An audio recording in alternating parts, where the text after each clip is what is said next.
meditative readings.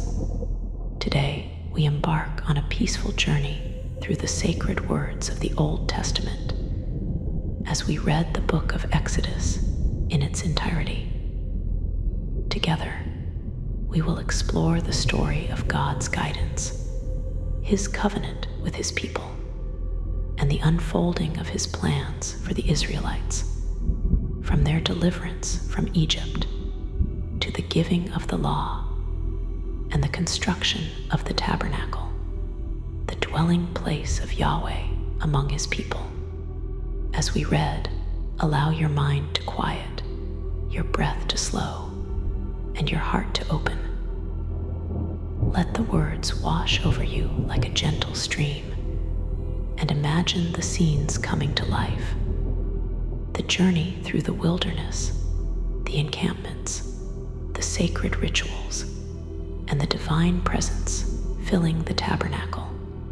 There is no rush.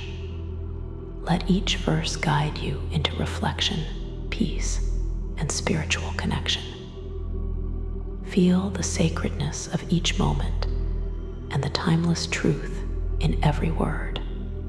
Take a deep breath, relax, and let us enter into the reading of Exodus, allowing its story to unfold in your mind and soul with reverence and calm.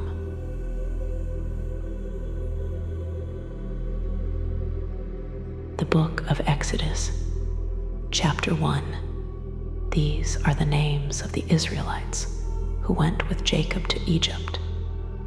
Each of them went with his family: Reuben, Simeon, Levi, and Judah; Issachar, Zebulun, and Benjamin; Dan and Naphtali; Gad and Asher.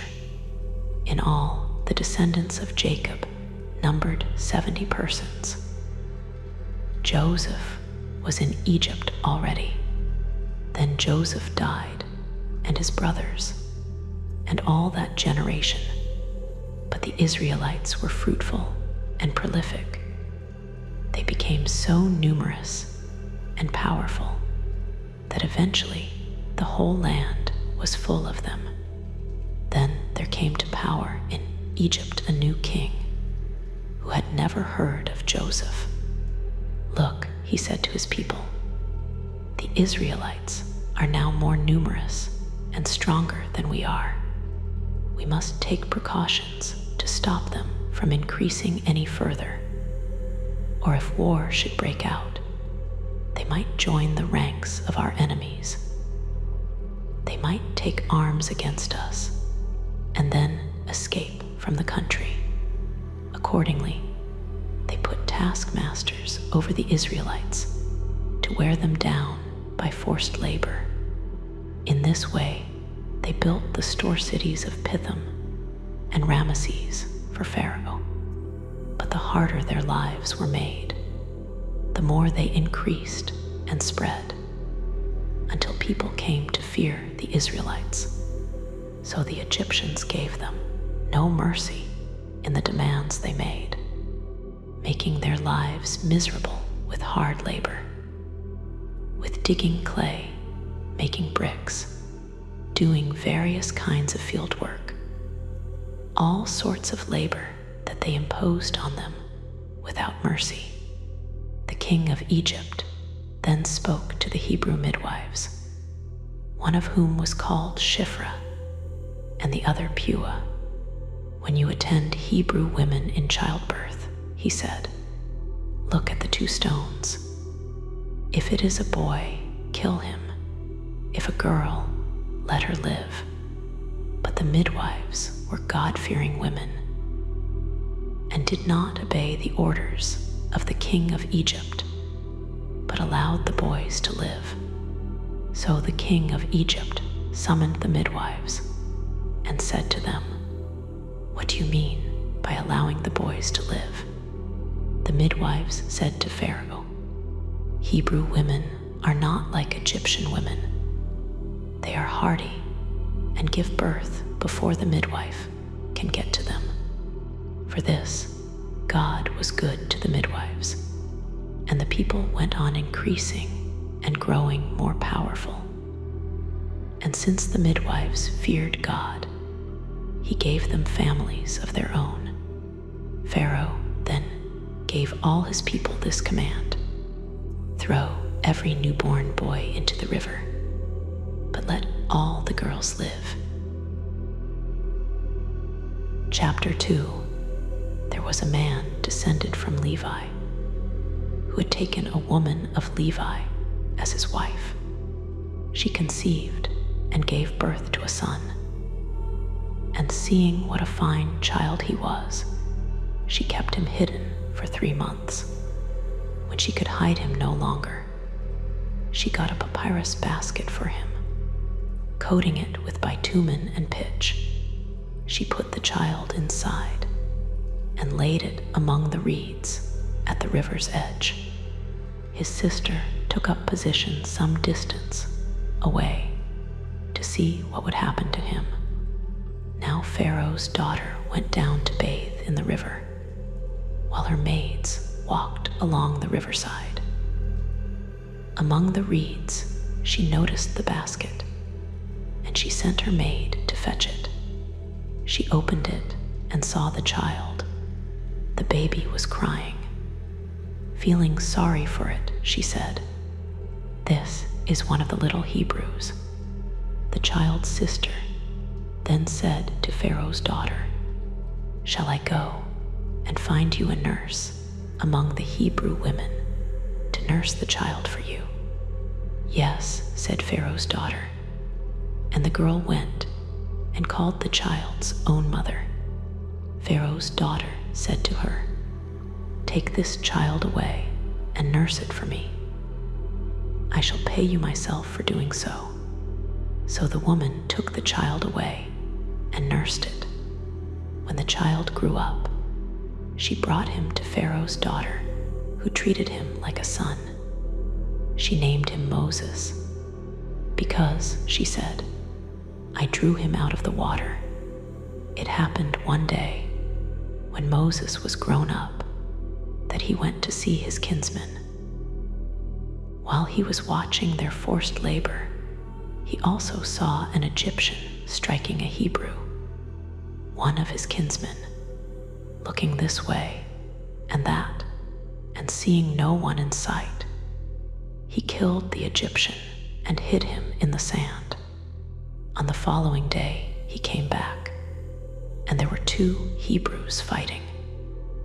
He said to the man who was in the wrong, "What do you mean by hitting your kinsman?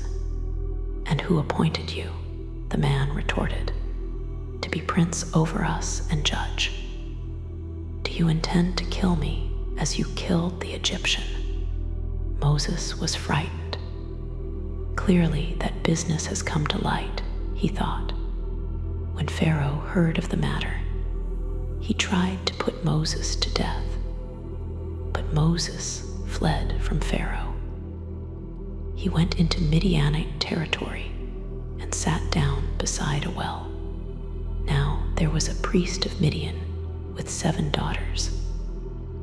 They used to come to draw water and fill the troughs to water their father's flock. Some shepherds came and drove them away. But Moses sprang to their help and watered their flock. When they returned to their father Reuel, he said to them, "Why are you back so early today?"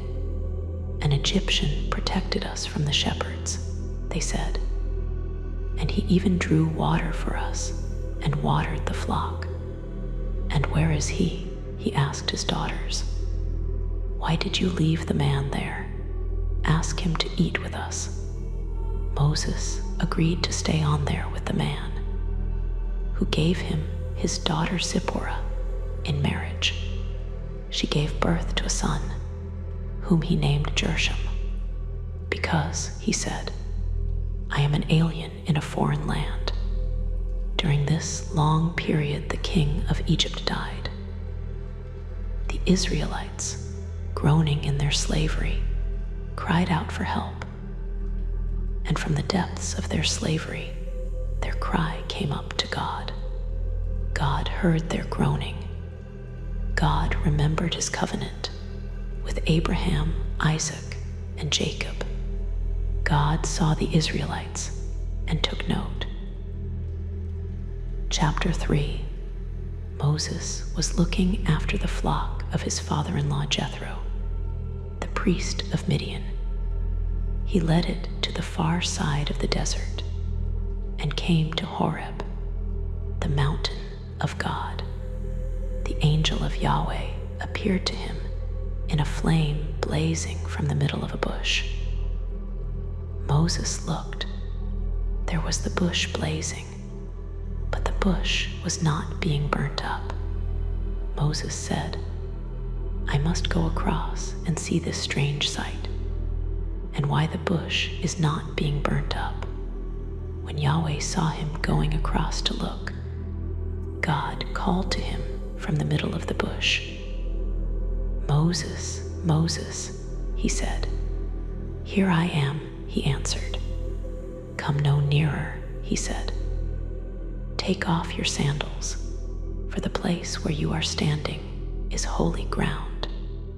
I am the God of your ancestors," he said, "the God of Abraham, the God of Isaac, and the God of Jacob." At this, Moses covered his face, for he was afraid to look at God. Yahweh then said, "I have indeed seen the misery of my people in Egypt. I have heard them crying for help on account of their taskmasters.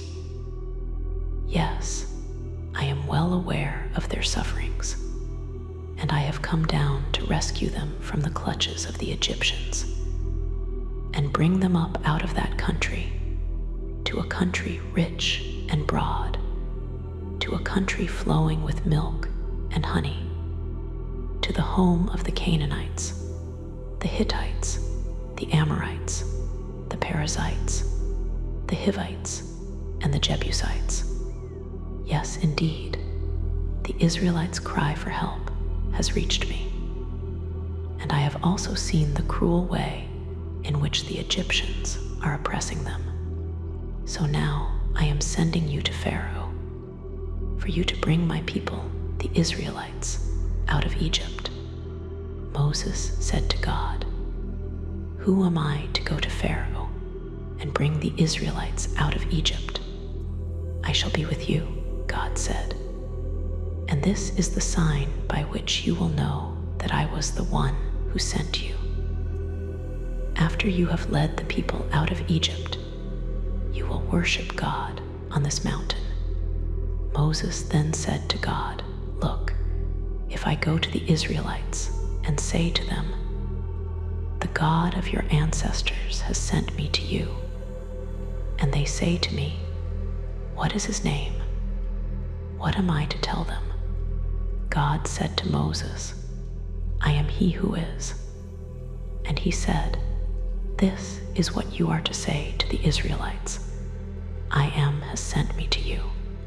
God further said to Moses, "You are to tell the Israelites, 'Yahweh, the God of your ancestors, the God of Abraham, the God of Isaac, and the God of Jacob, has sent me to you.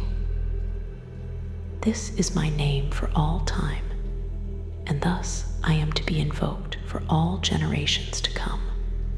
Go, gather the elders of Israel together and tell them, 'Yahweh, the God of your ancestors, has appeared to me, the God of Abraham, of Isaac, and of Jacob, and has indeed visited you and seen what is being done to you in Egypt, and has said, I shall bring you out of the misery of Egypt to the country of the Canaanites, the Hittites, the Amorites, the Perizzites, the Hivites, and the Jebusites, to a country flowing with milk and honey.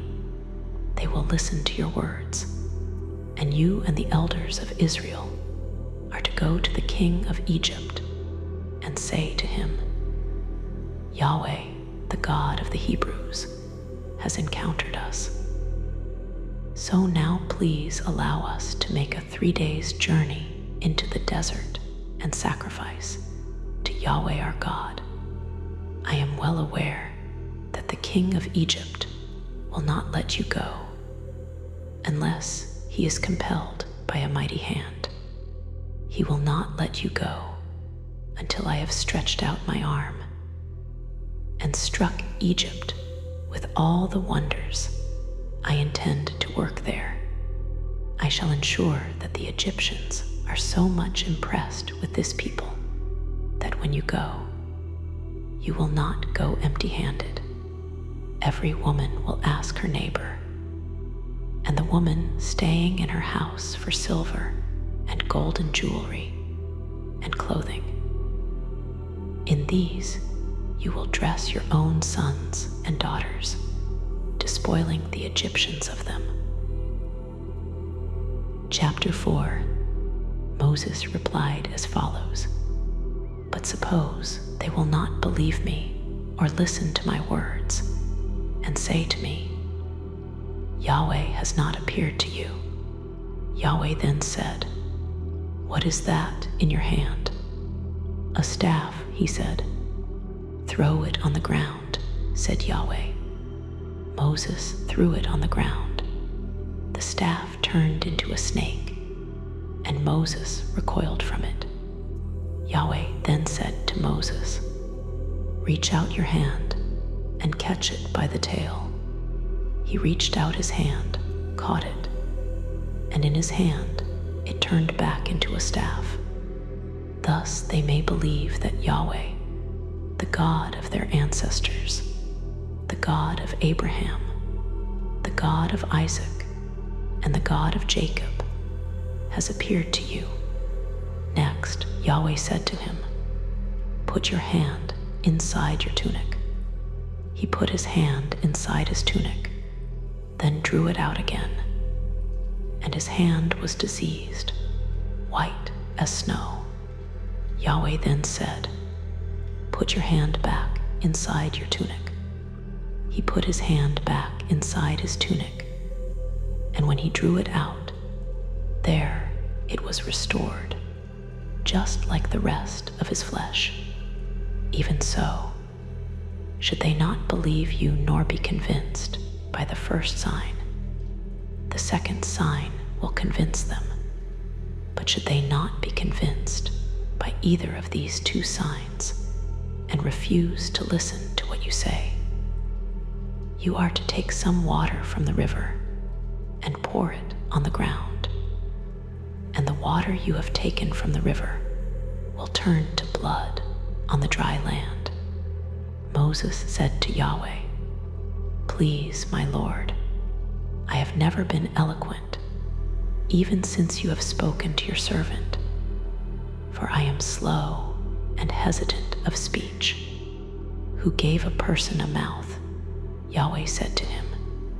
Who makes a person dumb or deaf, gives sight or makes blind? Is it not I, Yahweh? Now go, I shall help you speak and instruct you what to say. Please, my Lord, Moses replied. Send anyone you decide to send. At this, Yahweh's anger kindled against Moses, and he said to him, There is your brother Aaron the Levite, is there not? I know that he is a good speaker. Here he comes to meet you. When he sees you, his heart will be full of joy. You will speak to him and tell him what message to give. I shall help you speak, and him too, and instruct you what to do. He will speak to the people in your place. He will be your mouthpiece, and you will be as the God inspiring him. And take this staff in your hand. With this, you will perform the signs. Moses went back to his father-in-law Jethro and said to him, Give me leave to return to my kinsmen in Egypt and see if they are still alive. And Jethro said to Moses, Go in peace. Yahweh said to Moses in Midian, return to Egypt, for all those who wanted to kill you are dead." So Moses took his wife and his son, and putting them on a donkey, started back for Egypt. And Moses took the staff of God in his hand. Yahweh said to Moses, "Think of the wonders I have given you power to perform once you are back in Egypt. You are to perform them before Pharaoh, but I myself shall make him obstinate, and he will not let the people go. You will then say to Pharaoh, 'This is what Yahweh says. Israel is my firstborn son. I told you, let my son go and worship me. But since you refuse to let him go, well then, I shall put your firstborn son to death.' On the journey, when he had halted for the night, Yahweh encountered him and tried to kill him. Then Zipporah, taking up a flint, cut off her son's foreskin, and with it touched his feet and said, 'You are my blood bridegroom.' So he let him go. She said, 'Blood bridegroom,' then, with reference to the circumcision. Yahweh said to Aaron, 'Go into the desert to meet Moses.' So he went and met him at the mountain of God and kissed him. Moses then told Aaron all that Yahweh had said when sending him, and all the signs he had ordered him to perform. Moses and Aaron then went and gathered all the elders of the Israelites together, and Aaron repeated everything that Yahweh had said to Moses, and in the sight of the people performed the signs. The people were convinced, and they rejoiced that Yahweh had visited the Israelites and seen their misery, and they bowed to the ground in worship. Chapter 5. After this, Moses and Aaron went to Pharaoh and said to him, "This is what Yahweh, God of Israel, says. Let my people go, so that they can hold a feast in my honor in the desert." "Who is Yahweh?" Pharaoh replied, "for me to obey what he says and let Israel go? I know nothing of Yahweh, and I will not let Israel go. The God of the Hebrews has encountered us," they replied. "Give us leave to make a 3 days' journey into the desert and sacrifice to Yahweh our God, or he will strike us with a plague or with the sword." The king of Egypt said to them, "Moses and Aaron, what do you mean by distracting the people from their work? Get back to your forced labor." And Pharaoh said, "Now that the people have grown to such numbers in the country, what do you mean by interrupting their forced labor?" That very day, Pharaoh gave the order to the people's taskmasters and their scribes, "Do not go on providing the people with straw for brickmaking as before. Let them go and gather straw for themselves, but you will exact the same quantity of bricks from them as before, not reducing it at all, since they are lazy, and that is why their cry is, 'Let us go and sacrifice to our God.' Give these people more work to do, and see they do it instead of listening to lying speeches." The people's taskmasters and scribes went out to speak to the people and said, "Pharaoh says this, I shall not provide you with any more straw. Go and collect straw for yourselves where you can find it. But your output is not to be any less." So the people scattered all over Egypt to gather stubble for their straw. The taskmasters harassed them. "You must complete your daily quota," they said, just as when the straw was there, and the Israelites' foremen, whom Pharaoh's taskmasters had put in charge of them, were flogged and asked, "Why have you not fulfilled your quota of bricks, made today as before?" The Israelites' foremen went and appealed to Pharaoh. "Why do you treat your servants like this?" they said. "No straw is provided for your servants, yet still the cry is, 'Make bricks.' And now your servants are being flogged." "You are lazy, lazy," he retorted. "That is why you say, 'Let us go and sacrifice to Yahweh.' Get back to your work at once. You will not be provided with straw. All the same, you will deliver the quota of bricks." The Israelites' foremen saw they were in a difficult position on being told, "You will not reduce your daily production of bricks." As they left Pharaoh's presence, they met Moses and Aaron, who were standing in their way. "May Yahweh look down at you and judge," they said to them. "You have brought us into bad odor with Pharaoh and his officials. You have put a sword into their hand to kill us." Moses went back to Yahweh and said, "Lord, why do you treat this people so harshly? Why did you send me? Ever since I came to Pharaoh and spoke to him in your name, he has ill-treated this people, and you have done nothing at all about rescuing your people." Chapter 6. Yahweh then said to Moses, "Now you will see what I am going to do to Pharaoh. A mighty hand will force him to let them go. A mighty hand will force him to expel them from his country." God spoke to Moses and said to him, "I am Yahweh. To Abraham, Isaac, and Jacob I appeared as El Shaddai, but I did not make my name Yahweh known to them. I also made my covenant with them to give them the land of Canaan, the country in which they were living as aliens.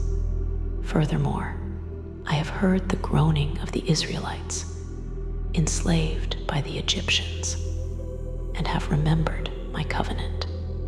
So say to the Israelites, I am Yahweh. I shall free you from the forced labor of the Egyptians. I shall rescue you from their slavery, and I shall redeem you with outstretched arm and mighty acts of judgment. I shall take you as my people, and I shall be your God.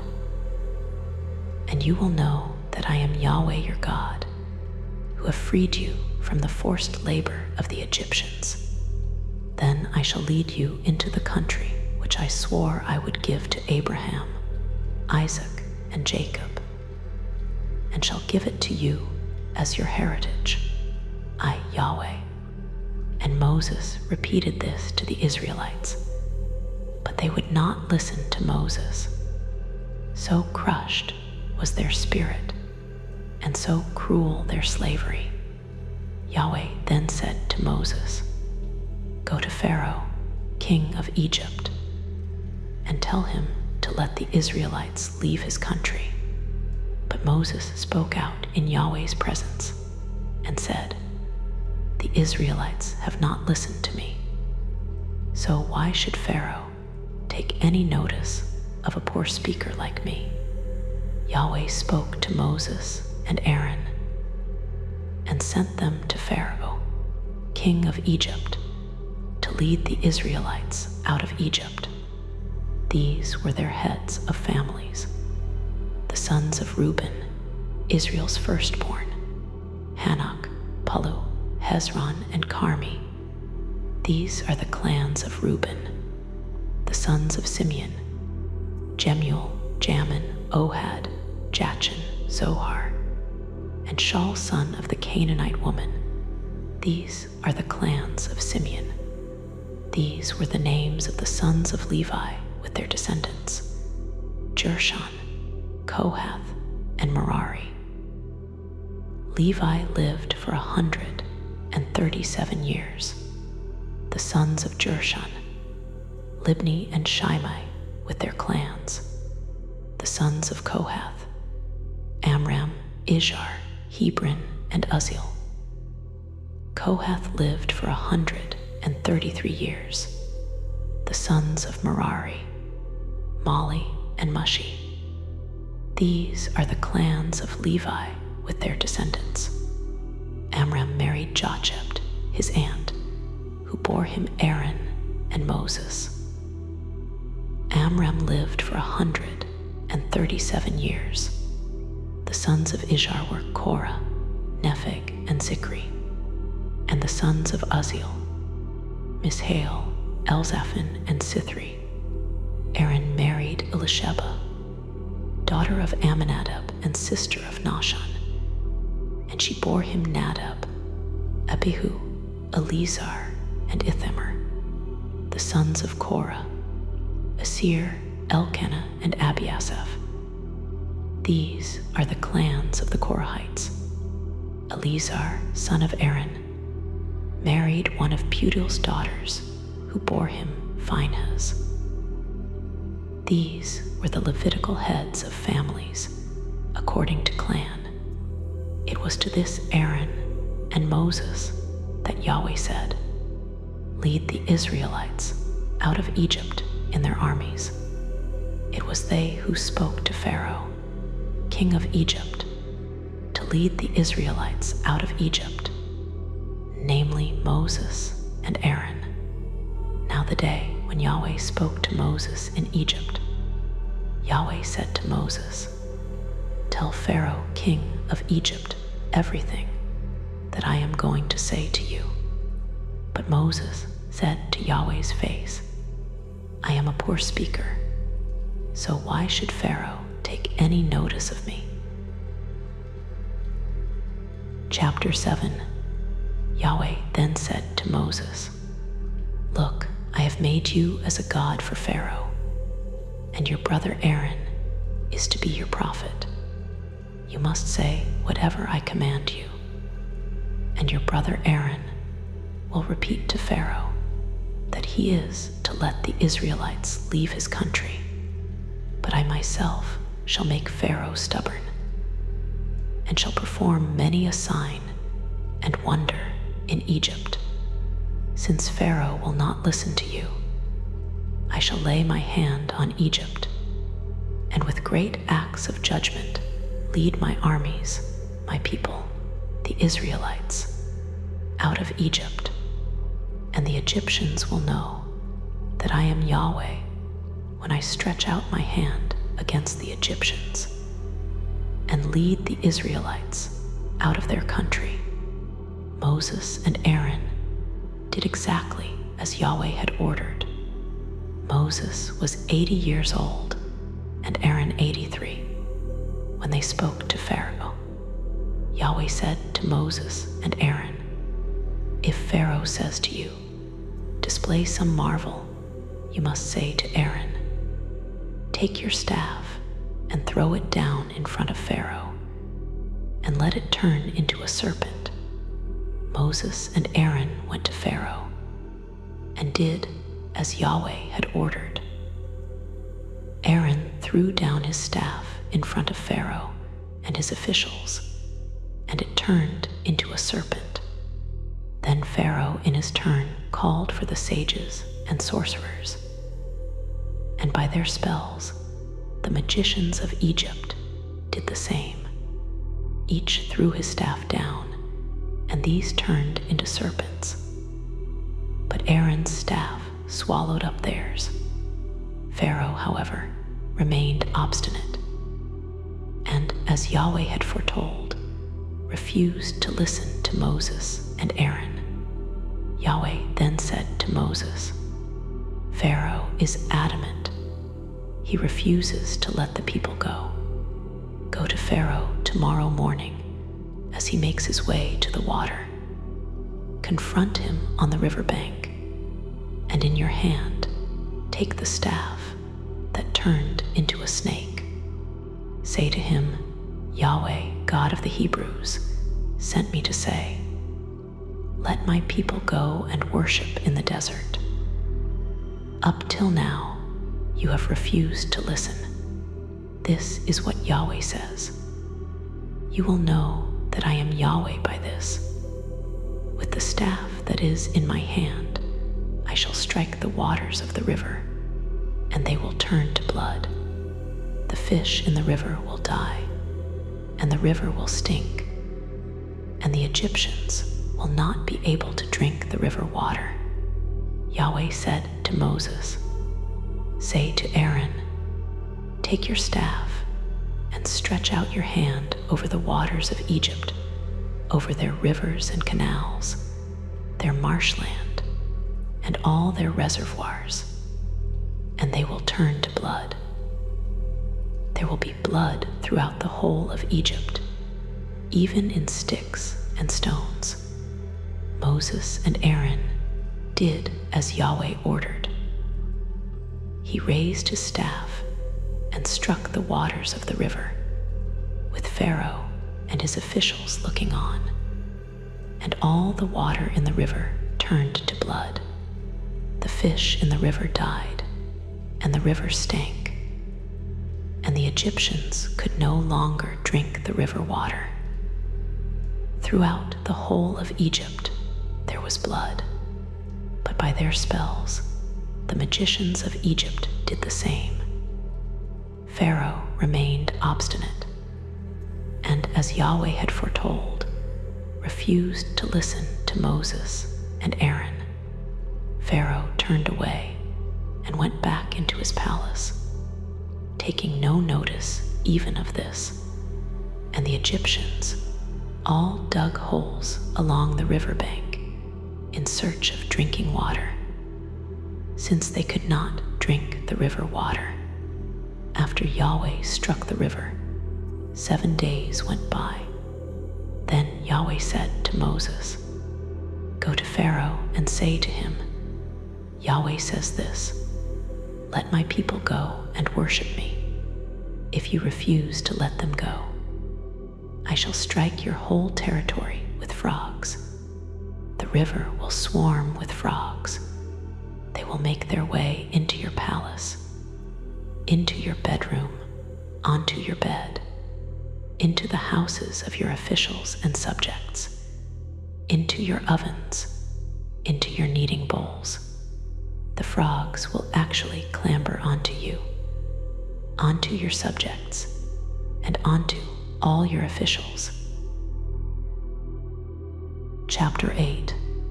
Yahweh then said to Moses, say to Aaron, stretch out your hand with your staff over the rivers, the canals, and the marshland, and bring the frogs up over the land of Egypt.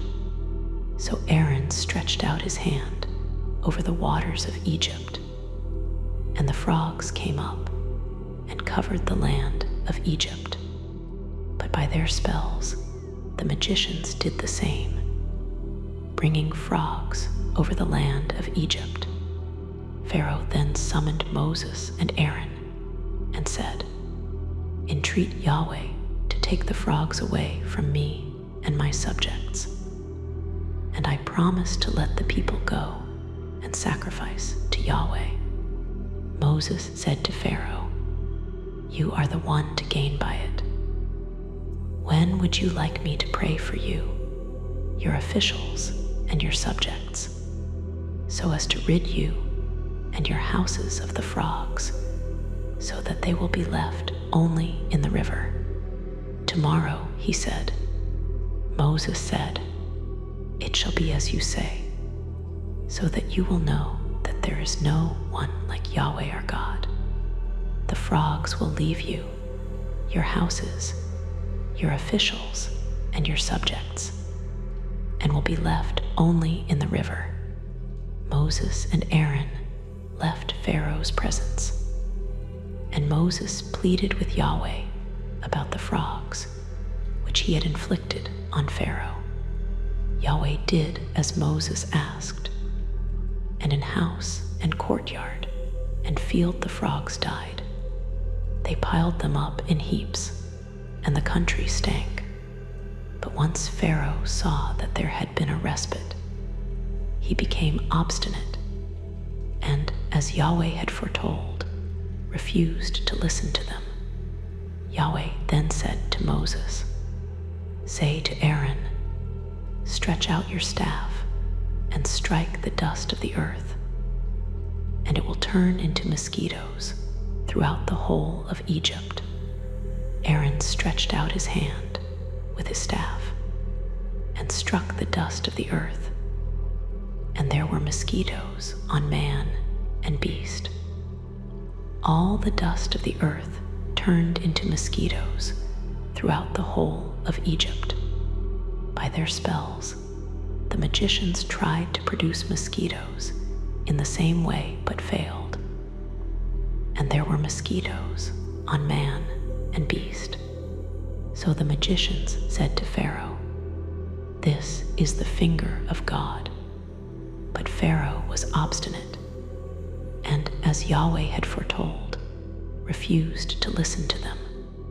Yahweh then said to Moses, "Get up early in the morning and confront Pharaoh as he makes his way to the water. Say to him, 'Yahweh says this, let my people go and worship me. But if you will not let my people go, I shall send horseflies on you, on your officials, your subjects, and your houses. The Egyptians' houses will swarm with horseflies, and so will the very ground they stand on. But I shall exempt the region of Goshen, where my people are living. That day there will be no horseflies there, so that you will know that I am Yahweh. Here in this country I shall make a distinction between my people and your people. This sign will take place tomorrow."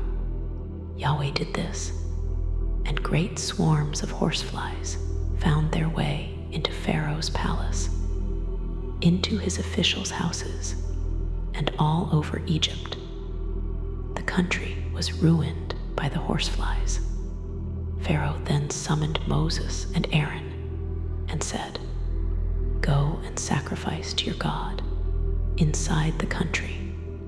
"That would never do," Moses said, "since what we sacrifice to Yahweh our God is outrageous to the Egyptians. If the Egyptians see us offering sacrifices which outrage them, won't they stone us? We shall make a 3 days' journey into the desert to sacrifice to Yahweh our God, as he has ordered us." Pharaoh said, "I will let you go and sacrifice to Yahweh your God in the desert, provided you do not go very far. Pray for me the moment I leave you," Moses said. "I shall pray to Yahweh. Tomorrow morning the horseflies will leave Pharaoh, his officials, and his subjects. But Pharaoh must stop trifling with us by not allowing the people to go and sacrifice to Yahweh." Moses then left Pharaoh's presence and prayed to Yahweh. And Yahweh did as Moses asked. The horseflies left Pharaoh, his officials, and his subjects. Not one remained. But Pharaoh became obstinate this time too, and did not let the people go. Chapter 9. Yahweh then said to Moses, "Go to Pharaoh and say to him, 'Yahweh, God of the Hebrews, says this: Let my people go and worship me. If you refuse to let them go and detain them any longer, look, the hand of Yahweh will strike your livestock in the fields, horses, donkeys, camels, oxen, and flocks, with a deadly plague. Yahweh will discriminate between the livestock of Israel and the livestock of Egypt. Nothing of what belongs to the Israelites will die. Yahweh has fixed the time. Tomorrow, he has said, Yahweh will do this in the country. Next day, Yahweh did this. All the Egyptians' livestock died, but nothing of the livestock owned by the Israelites died. Pharaoh had inquiries made and found that of the livestock owned by the Israelites, not a single beast had died. But Pharaoh was obstinate and did not let the people go. Yahweh then said to Moses and Aaron, "Take handfuls of soot from the kiln, and before Pharaoh's eyes let Moses throw it in the air. It will turn into fine dust over the whole of Egypt, and produce boils breaking into sores on man and beast throughout the whole of Egypt." So they took soot from the kiln and stood in front of Pharaoh, and Moses threw it in the air, and on man and beast it brought out boils breaking into sores. And the magicians could not compete with Moses in the matter of the boils, for the magicians were covered with boils like all the other Egyptians. But Yahweh made Pharaoh stubborn, and as Yahweh had foretold to Moses, he did not listen to them. Yahweh then said to Moses, "Get up early in the morning and confront Pharaoh. Say to him, Yahweh, God of the Hebrews, says this: Let my people go and worship me. For this time I am going to inflict all my plagues on you, on your officials, and on your subjects, so that you will know that there is no one like me in the whole world. Had I stretched out my hand to strike you and your subjects with pestilence, you would have been swept from the earth.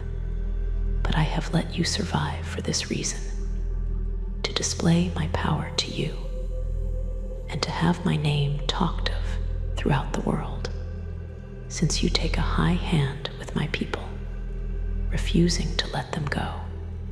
Very well, at about this time tomorrow, I shall cause so severe a hail to fall, as was never known in Egypt from the day of its foundation until now. So now send word to have your livestock and everything else you own in the fields put under cover. On man or beast, all that happen to be in the fields and are not brought indoors, the hail will fall and they will die.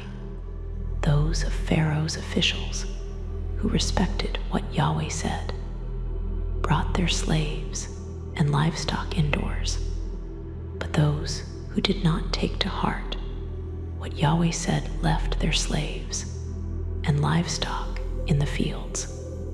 Yahweh then said to Moses, "Stretch out your hand towards heaven, so that it hails throughout the whole of Egypt, on man and beast, and on everything growing anywhere in Egypt." Moses stretched out his staff towards heaven, and Yahweh thundered and rained down hail. Lightning struck the earth, and Yahweh rained down hail on Egypt. And so there was hail, and lightning accompanied the hail, very severe, such as had never been known anywhere in Egypt since it first became a nation. All over Egypt the hail struck down everything in the fields, man and beast, and the hail beat down everything growing in the fields, and shattered all the trees in the fields. The only place where there was no hail was in the Goshen region, where the Israelites lived. Pharaoh then sent for Moses and Aaron and said, "This time I have sinned. Yahweh is in the right, I and my subjects are in the wrong. Pray to Yahweh, for we cannot bear any more of this thunder and hail. I promise to let you go. You need stay no longer." Moses said to him, "The moment I leave the city, I shall stretch out my hands to Yahweh. The thunder will stop, and there will be no more hail, so that you may know that the earth belongs to Yahweh. But as for you and your officials, I know very well that you still have no respect for Yahweh God. The flax and the barley were ruined, since the barley was in the ear, and the flax in bud, but the wheat and spelt were not destroyed, being late crops. Moses left Pharaoh and went out of the city. He stretched out his hands to Yahweh, and the thunder and hail ceased, and the rain stopped pouring down on the earth. When Pharaoh saw that rain and hail and thunder had stopped, he relapsed into sin, and he and his officials became obstinate again. Pharaoh was stubborn, and as Yahweh had foretold through Moses, refused to let the Israelites go. Chapter 10. Yahweh then said to Moses, "Go to Pharaoh, for I have made him and his officials stubborn, to display these signs of mine among them, so that you can tell your sons and your grandsons how I made fools of the Egyptians and what signs I performed among them, so that you would know that I am Yahweh." Moses and Aaron then went to Pharaoh and said to him, "Yahweh, God of the Hebrews, says this: How much longer will you refuse to submit to me? Let my people go and worship me. Or if you refuse to let my people go, tomorrow I shall send locusts into your country. They will cover the surface of the soil, so that the soil cannot be seen. They will devour the remainder of what has escaped, of what you have been left after the hail. They will devour all your trees growing in the fields. They will fill your houses, all your officials' houses, and all the Egyptians' houses. Something your ancestors and your ancestors' ancestors have never seen from the day they first appeared on earth until now." Then he turned on his heel and left Pharaoh's presence, at which Pharaoh's officials said to him, "How much longer are we to be tricked by this fellow? Let the people go and worship Yahweh their God. Do you not finally realize that Egypt is on the brink of ruin?" So Moses and Aaron were brought back to Pharaoh, who said to them, "Go and worship Yahweh your God. But who are to go?" Moses replied, "We shall take our young men and our old men. We shall take our sons and daughters, our flocks and our herds, since we are going to hold a feast in Yahweh's honor." Pharaoh said, "So I must let you go with your wives and children. May Yahweh preserve you. Plainly, you are up to no good. Oh no, you men may go and worship Yahweh, since that was your original request." With that, they were driven from Pharaoh's presence. Yahweh then said to Moses, "Stretch out your hand over Egypt for the locusts. Let them invade Egypt and devour whatever is growing in the country, whatever the hail has left." Moses stretched his staff over Egypt, and over the country Yahweh sent an east wind, which blew all that day and night. By morning, the east wind had brought the locusts.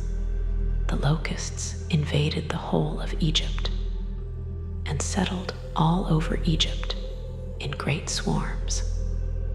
Never had there been so many locusts before, nor would there be again. They covered the surface of the ground till the land was devastated. They devoured whatever was growing in the fields and all the fruit on the trees that the hail had left. No green was left on tree or plant in the fields anywhere in Egypt. Pharaoh sent urgently for Moses and Aaron and said, "I have sinned against Yahweh your God and against you. Now forgive my sin, I implore you, just this once, and entreat Yahweh your God to turn this deadly thing away from me." When Moses left Pharaoh's presence, he prayed to Yahweh, and Yahweh changed the wind into a west wind, very strong, which carried the locusts away and swept them into the sea of reeds. There was not one locust left in the whole of Egypt, but Yahweh made Pharaoh stubborn, and he did not let the Israelites go. Yahweh then said to Moses, "Stretch out your hand towards heaven, and let darkness so thick that it can be felt, cover Egypt." So Moses stretched out his hand towards heaven, and for 3 days there was thick darkness over the whole of Egypt. No one could see anyone else or move about for 3 days. But all the Israelites did have light where they were living. Pharaoh summoned Moses and said, "Go and worship Yahweh, but your flocks and herds are to stay here. Your wives and children can go with you too." Moses said, "But now you must give us sacrifices and burnt offerings to offer to Yahweh our God, and our livestock will go with us too. Not a hoof will be left behind, for we may need animals from these to worship Yahweh our God. For until we get there, we ourselves cannot tell how we are to worship Yahweh." But Yahweh made Pharaoh stubborn, and he refused to let them go. Pharaoh said to Moses, "Out of my sight.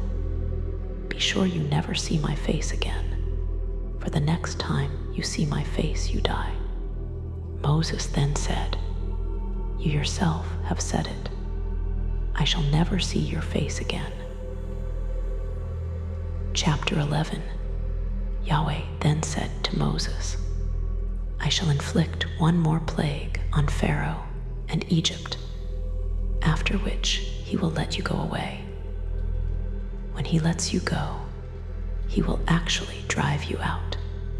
Now instruct the people that every man is to ask his neighbor, and every woman hers, for silver and golden jewelry." And Yahweh made the Egyptians impressed with the people, while Moses himself was a man of great importance in Egypt in the opinion of Pharaoh's officials and the people. Moses then said, "Yahweh says this, at midnight I shall pass through Egypt, and all the firstborn in Egypt will die, from the firstborn of Pharaoh, heir to his throne, to the firstborn of the slave girl at the mill, and all the firstborn of the livestock. And throughout Egypt there will be great wailing, such as never was before, nor will be again, but against the Israelites, whether man or beast, never a dog shall bark, so that you may know that Yahweh discriminates between Egypt and Israel. Then all these officials of yours will come down to me, and bowing low before me, say, 'Go away, you and all the people who follow you.' after which I shall go." And hot with anger, he left Pharaoh's presence. Yahweh then said to Moses, "Pharaoh will not listen to you, so that more of my wonders may be displayed in Egypt." Moses and Aaron worked all these wonders in Pharaoh's presence. But Yahweh made Pharaoh stubborn, and he did not let the Israelites leave his country. Chapter 12. Yahweh said to Moses and Aaron in Egypt, "This month must be the first of all the months for you, the first month of your year. Speak to the whole community of Israel and say, on the 10th day of this month, each man must take an animal from the flock for his family, one animal for each household. If the household is too small for an animal, he must join with his nearest neighbor according to the number of persons, and take an animal suitable for what each can eat. It must be an animal without blemish, a male 1 year old, either from the sheep or the goats. You must keep it until the 14th day of the month, when the whole assembly of Israel will slaughter it at twilight.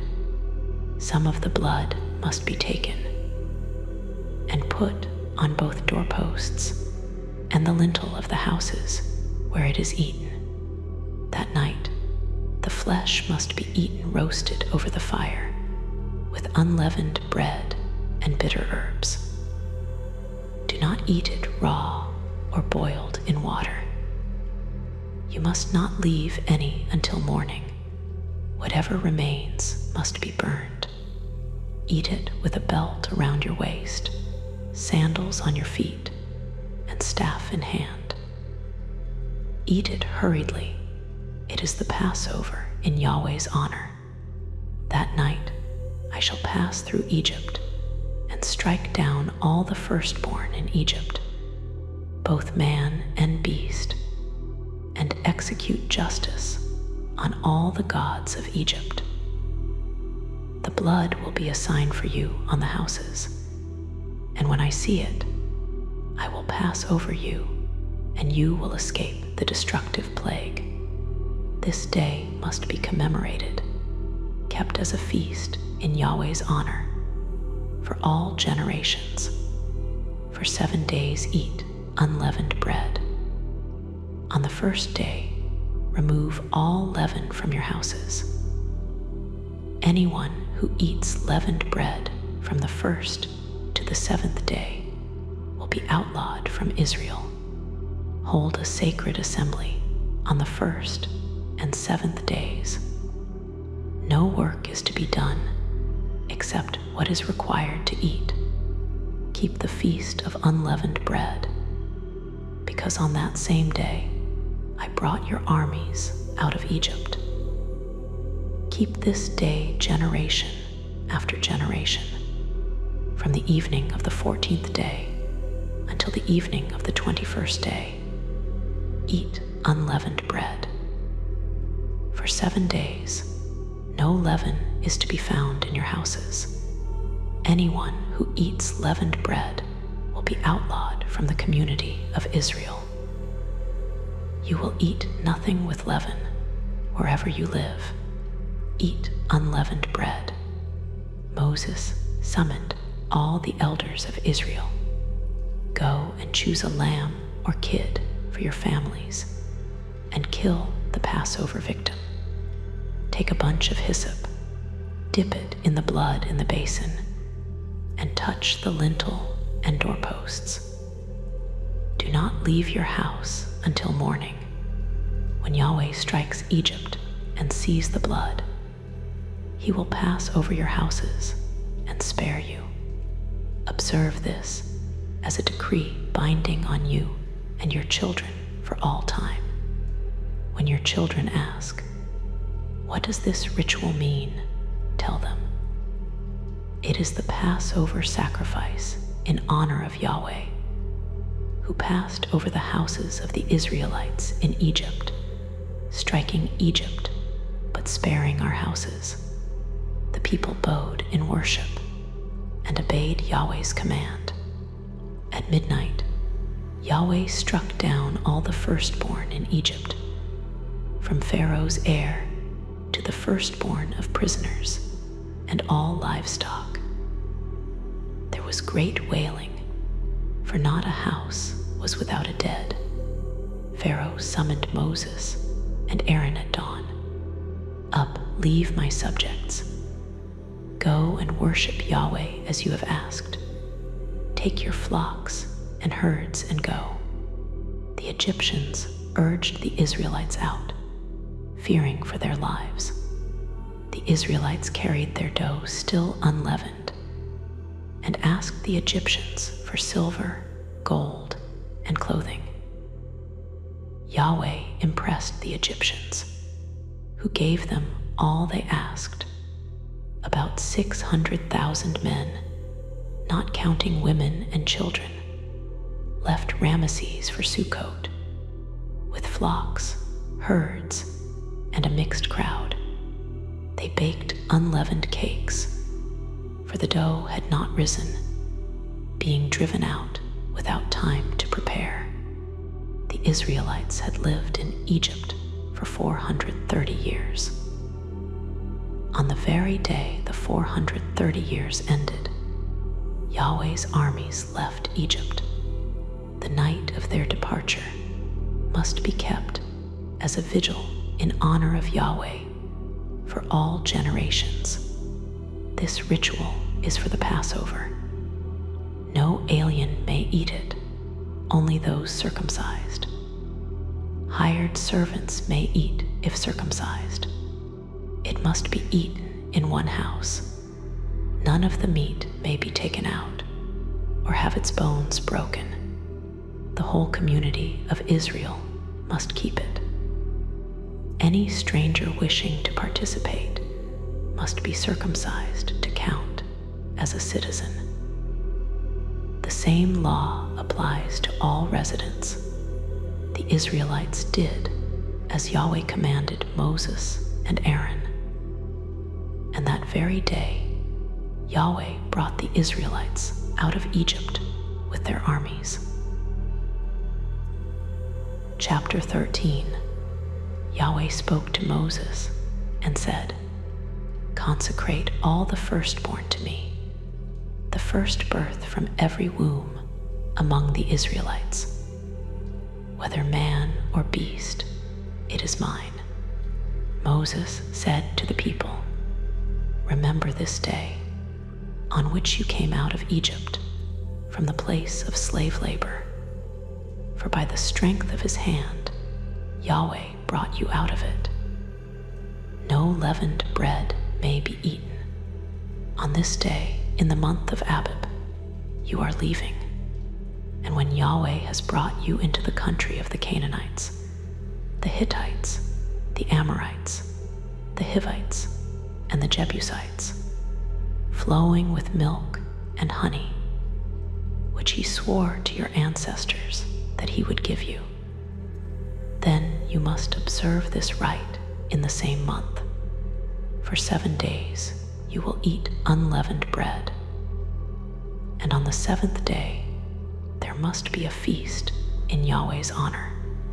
During these 7 days, unleavened bread may be eaten. No leavened bread may be seen among you. No leaven among you throughout your territory. And on that day you will explain to your son, 'This is because of what Yahweh did for me when I came out of Egypt. This will serve as a sign on your hand or as a reminder on your forehead. And in that way, the law of Yahweh will be ever on your lips. For with a mighty hand Yahweh brought you out of Egypt. You shall observe this law at its appointed time, year by year, when Yahweh has brought you into the Canaanites' country, as he swore to you and your ancestors that he would, and given it to you. To Yahweh, you must make over whatever first issues from the womb, and every firstborn cast by animals belonging to you. These males belong to Yahweh, but every firstborn donkey you will redeem with a lamb or kid. If you do not redeem it, you must break its neck. All the human firstborn, however, among your sons, you will redeem. And when your son asks you in days to come, "What does this mean?" you will tell him, "By the strength of his hand, Yahweh brought us out of Egypt, out of the place of slave labor, when Pharaoh stubbornly refused to let us go. Yahweh killed all the firstborn in Egypt, of man and beast alike. This is why I sacrifice every male first issuing from the womb to Yahweh, and redeem every firstborn of my sons. This will serve as a sign on your hand, or a headband on your forehead. For by the strength of his hand, Yahweh brought us out of Egypt, when Pharaoh had let the people go. God did not let them take the road to the Philistines' territory, although that was the shortest, in case, God thought, the prospect of fighting makes the people change their minds and turn back to Egypt. Instead, God led the people a roundabout way through the desert of the Sea of Reeds. The Israelites left Egypt fully armed. Moses took with him the bones of Joseph. Since Joseph had put the Israelites on solemn oath with the words, "It is sure that God will visit you," he had said, "And when that day comes, you must take my bones away from here with you." They set out from Sukkot and encamped at Etham, on the edge of the desert. Yahweh preceded them, by day in a pillar of cloud to show them the way, and by night in a pillar of fire to give them light, so that they could march by day and by night. The pillar of cloud never left its place ahead of the people during the day, nor the pillar of fire during the night. Chapter 14. Yahweh spoke to Moses and said, "Tell the Israelites to turn back and pitch camp in front of Pi-hahiroth, between Migdal and the sea, facing Baal-zephon. You must pitch your camp opposite this place, beside the sea, and then Pharaoh will think, 'The Israelites are wandering to and fro in the countryside. The desert has closed in on them. I shall then make Pharaoh stubborn, and he will set out in pursuit of them. And I shall win glory for myself at the expense of Pharaoh and his whole army.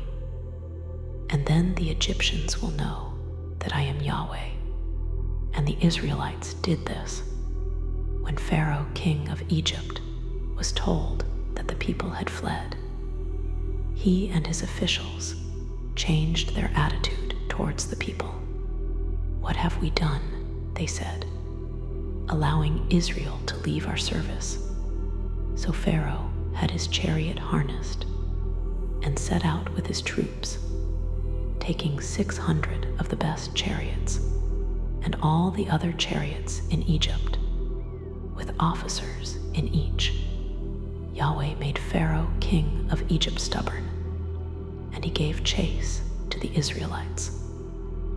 The Israelites marched confidently away, but the Egyptians, all Pharaoh's horses, his chariots, his horsemen, and his army, gave chase and caught up with them where they lay encamped beside the sea near Pi-hahiroth, facing Baal-zephon. As Pharaoh approached, the Israelites looked up, and there were the Egyptians in pursuit of them. The Israelites were terrified and cried out to Yahweh for help. To Moses they said, "Was it for lack of graves in Egypt that you had to lead us out to die in the desert? What was the point of bringing us out of Egypt? Did we not tell you as much in Egypt? Leave us alone," we said. "We would rather work for the Egyptians. We prefer to work for the Egyptians than to die in the desert." Moses said to the people, "Do not be afraid. Stand firm, and you will see what Yahweh will do to rescue you today. The Egyptians you see today, you will never see again. Yahweh will do the fighting for you. All you need to do is to keep calm." Yahweh then said to Moses, "Why cry out to me?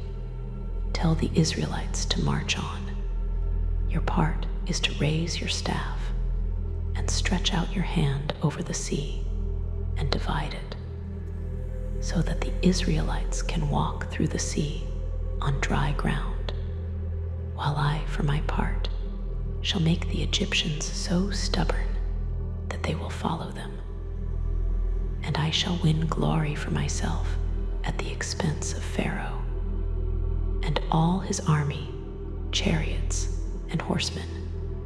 And when I have won glory for myself at the expense of Pharaoh and his chariots and horsemen, the Egyptians will know that I am Yahweh." Then the angel of God, who preceded the army of Israel, changed station and followed behind them. The pillar of cloud moved from their front and took position behind them. It came between the army of the Egyptians and the army of Israel. The cloud was dark, and the night passed without the one drawing any closer to the other, the whole night long. Then Moses stretched out his hand over the sea, and Yahweh drove the sea back with a strong easterly wind all night, and made the sea into dry land. The waters were divided, and the Israelites went on dry ground right through the sea, with walls of water to right and left of them. The Egyptians gave chase, and all Pharaoh's horses, chariots, and horsemen went into the sea after them. In the morning watch, Yahweh looked down on the army of the Egyptians from the pillar of fire and cloud, and threw the Egyptian army into confusion. He so clogged their chariot wheels that they drove on only with difficulty, which made the Egyptians say, "Let us flee from Israel, for Yahweh is fighting on their side against the Egyptians." Then Yahweh said to Moses, "Stretch out your hand over the sea, and let the waters flow back on the Egyptians, and on their chariots and their horsemen."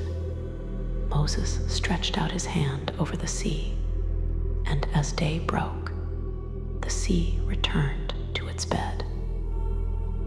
The fleeing Egyptians ran straight into it, and Yahweh overthrew the Egyptians in the middle of the sea. The returning waters washed right over the chariots and horsemen of Pharaoh's entire army, which had followed the Israelites into the sea. Not a single one of them was left. The Israelites, however, had marched through the sea on dry ground, with walls of water to right and left of them. That day, Yahweh rescued Israel from the clutches of the Egyptians. And Israel saw the Egyptians lying dead on the seashore. When Israel saw the mighty deed that Yahweh had performed against the Egyptians, the people revered Yahweh and put their faith in Yahweh and in Moses, his servant. Chapter 15. It was then that Moses and the Israelites sang this song in Yahweh's honor. I shall sing to Yahweh, for he has covered himself in glory. Horse and rider he has thrown into the sea. Yah is my strength and my song. To him I owe my deliverance. He is my God, and I shall praise him, my father's God, and I shall extol him. Yahweh is a warrior. Yahweh is his name. Pharaoh's chariots and army he has hurled into the sea. The pick of his officers have been drowned in the sea of reeds. The ocean has closed over them. They have sunk to the bottom like a stone. Your right hand, Yahweh, wins glory by its strength. Your right hand, Yahweh, shatters your foes, and by your great majesty you fell your assailants. You unleash your fury. It consumes them like chaff, a blast from your nostrils, and the waters piled high. The waves stood firm as a dike. The bed of the sea became firm ground. The enemy said, I shall give chase and overtake. I shall share out the spoil and glut myself on them. I shall draw my sword. My hand will destroy them. You blew with your breath. The sea closed over them. They sank like lead in the terrible waters. Yahweh, who is like you, majestic in sanctity, who like you among the holy ones, fearsome of deed, worker of wonders. You stretched your right hand out. The earth swallowed them. In your faithful love, you led out the people you had redeemed. In your strength, you have guided them to your holy dwelling. Hearing of this, the peoples tremble. Pangs seize on the people of Philistia. The chieftains of Edom are dismayed. Moab's princes, panic has seized them. All the inhabitants of Canaan have melted away. On them fall terror and dread. Through the power of your arm, they are still as stone. While your people are passing, Yahweh, while the people you have purchased are passing, you will bring them in and plant them on the mountain, which is your heritage, the place which you, Yahweh, have made your dwelling, the sanctuary, Yahweh, prepared by your own hands. Yahweh will be king forever and ever. For when Pharaoh's cavalry, with his chariots and horsemen, had gone into the sea, Yahweh brought the waters of the sea back over them, though the Israelites went on dry ground right through the sea. The prophetess Miriam, Aaron's sister, took up a tambourine, and all the women followed her with tambourines, dancing, while Miriam took up from them the refrain, Sing to Yahweh, for he has covered himself in glory. Horse and rider he has thrown into the sea. Moses led Israel away from the sea of reeds, and they entered the desert of Shur. They then traveled through the desert for 3 days without finding water. When they reached Marah, they could not drink the Marah water because it was bitter. This is why the place was named Marah. The people complained to Moses, saying, What are we to drink? Moses appealed to Yahweh for help, and Yahweh showed him a piece of wood. When Moses threw it into the water became sweet. There he laid down a statute and law for them, and there he put them to the test. Then he said, If you listen carefully to the voice of Yahweh your God, and do what he regards as right, if you pay attention to his commandments and keep all his laws, I shall never inflict on you any of the diseases that I inflicted on the Egyptians, for I am Yahweh your healer. So they came to Elim, where there were 12 springs and 70 palm trees, and there they pitched camp beside the water. Chapter 16. Setting out from Elim, the whole community of Israelites entered the desert of Sin, lying between Elim and Sinai. On the 15th day of the 2nd month after they had left Egypt, and the whole community of Israelites began complaining about Moses and Aaron in the desert, and said to them, "Why did we not die at Yahweh's hand in Egypt, where we used to sit round the flesh pots and could eat to our heart's content? As it is, you have led us into this desert to starve this entire assembly to death." Yahweh then said to Moses, "Look, I shall rain down bread for you from the heavens. Each day the people must go out and collect their ration for the day. I propose to test them in this way to see whether they will follow my law or not. On the 6th day, however, when they prepare what they have brought in, this must be twice as much as they collect on ordinary days." Moses and Aaron then said to the whole community of Israelites, "This evening you will know that it was Yahweh who brought you out of Egypt, and tomorrow morning you will see the glory of Yahweh. For Yahweh has heard your complaints about him. What are we that your complaint should be against us?"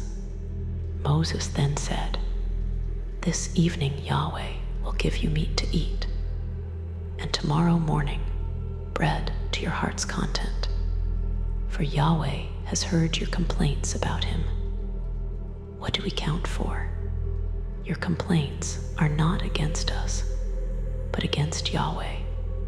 Moses then said to Aaron, "Say to the whole community of Israelites, approach Yahweh's presence, for he has heard your complaints." As Aaron was speaking to the whole community of Israelites, they turned towards the desert, and there the glory of Yahweh appeared in the cloud. Yahweh then spoke to Moses and said, "I have heard the Israelites' complaints. Speak to them as follows. At twilight you will eat meat, and in the morning you will have bread to your heart's content. And then you will know that I am Yahweh your God." That evening, quails flew in and covered the camp. And next morning, there was a layer of dew all round the camp. When the layer of dew lifted, there on the surface of the desert was something fine and granular, as fine as hoarfrost on the ground. As soon as the Israelites saw this, they said to one another, "What is that?" Not knowing what it was. That, Moses told them, is the food which Yahweh has given you to eat. These are Yahweh's orders. Each of you must collect as much as he needs to eat, a homer per head for each person in his tent. The Israelites did this. They collected it, some more, some less. When they measured out what they had collected by the homer, no one who had collected more had too much. No one who had collected less had too little. Each had collected as much as he needed to eat. Moses then said, "No one may keep any of it for tomorrow." But some of them took no notice of Moses and kept part of it for the following day. And it bred maggots and smelt foul Moses was angry with them. Morning by morning they collected it, each man as much as he needed to eat. And once the sun grew hot, it melted away. Now, on the 6th day, they collected twice the amount of food, 2 homer per person, and all the leaders of the community came and told Moses this. Moses replied, "This is what Yahweh said. Tomorrow is a day of complete rest, a Sabbath sacred to Yahweh. Bake what you want to bake, boil what you want to boil. Put aside what is left over to be kept for tomorrow." So as Moses ordered, they put it aside for the following day, and its smell was not foul, nor were there maggots in it. "Eat it today," Moses said, "for today is a Sabbath for Yahweh. You will find none in the fields today. For 6 days you will collect it, but on the 7th day, the Sabbath, there will be none."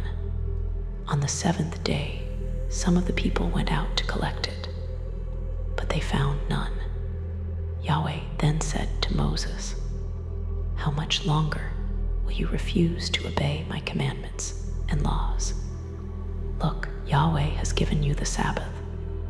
This is why he gives you 2 days' food on the 6th day. Each of you must stay in his place. On the 7th day, no one may leave his home." So on the 7th day, the people rested. The house of Israel named it manna. It was like coriander seed.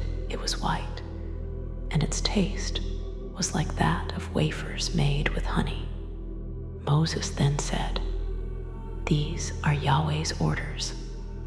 Fill a homer with it and preserve it for your descendants, so that they can see the bread on which I fed you in the desert when I brought you out of Egypt."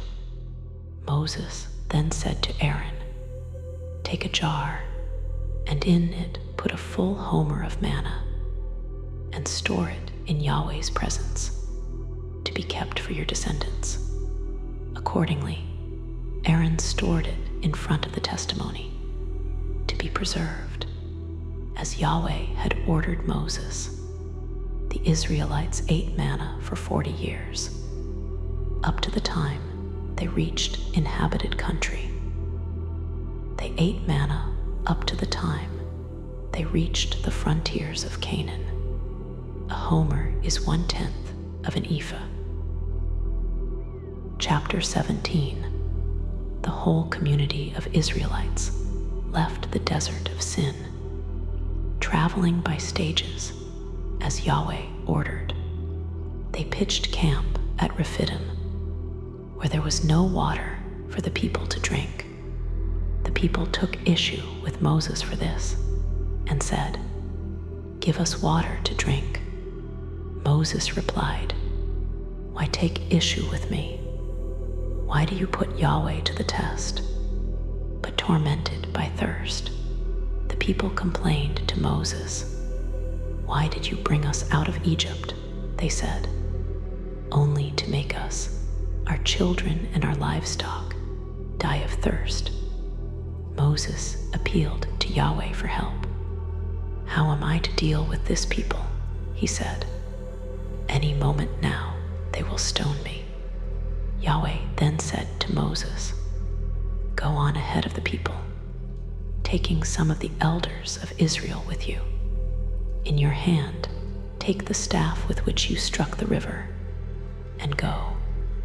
I shall be waiting for you there on the rock at Horeb. Strike the rock, and water will come out for the people to drink." This was what Moses did, with the elders of Israel looking on. He gave the place the names Massah and Meribah, because of the Israelites' contentiousness, and because they put Yahweh to the test by saying, "Is Yahweh with us or not?" The Amalekites then came and attacked Israel at Rephidim, Moses said to Joshua, "Pick some men, and tomorrow morning go out and engage Amalek. I, for my part, shall take my stand on the hilltop with the staff of God in my hand." Joshua did as Moses had told him and went out to engage Amalek, while Moses, Aaron, and Hur went up to the top of the hill. As long as Moses kept his arms raised, Israel had the advantage. When he let his arms fall, the advantage went to Amalek. But Moses' arms grew heavy, so they took a stone and put it under him, and on this he sat, with Aaron and Hur supporting his arms on each side. Thus his arms remained unwavering till sunset, and Joshua defeated Amalek, putting their people to the sword. Yahweh then said to Moses, "Write this down in a book to commemorate it, and repeat it over to Joshua, for I shall blot out all memory of Amalek under heaven." Moses then built an altar and named it Yahweh Nissi, meaning lay hold of Yahweh's banner. Yahweh will be at war with Amalek generation after generation. Chapter 18. Jethro, priest of Midian, Moses' father-in-law, had heard all about what God had done for Moses and for Israel, his people, how Yahweh had brought Israel out of Egypt.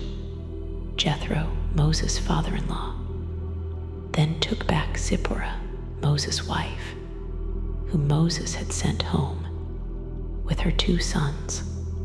One of them was called Jershom, because he had said, "I am an alien in a foreign land," and the other called Eliezer, because "My father's God is my help, and has delivered me from Pharaoh's sword."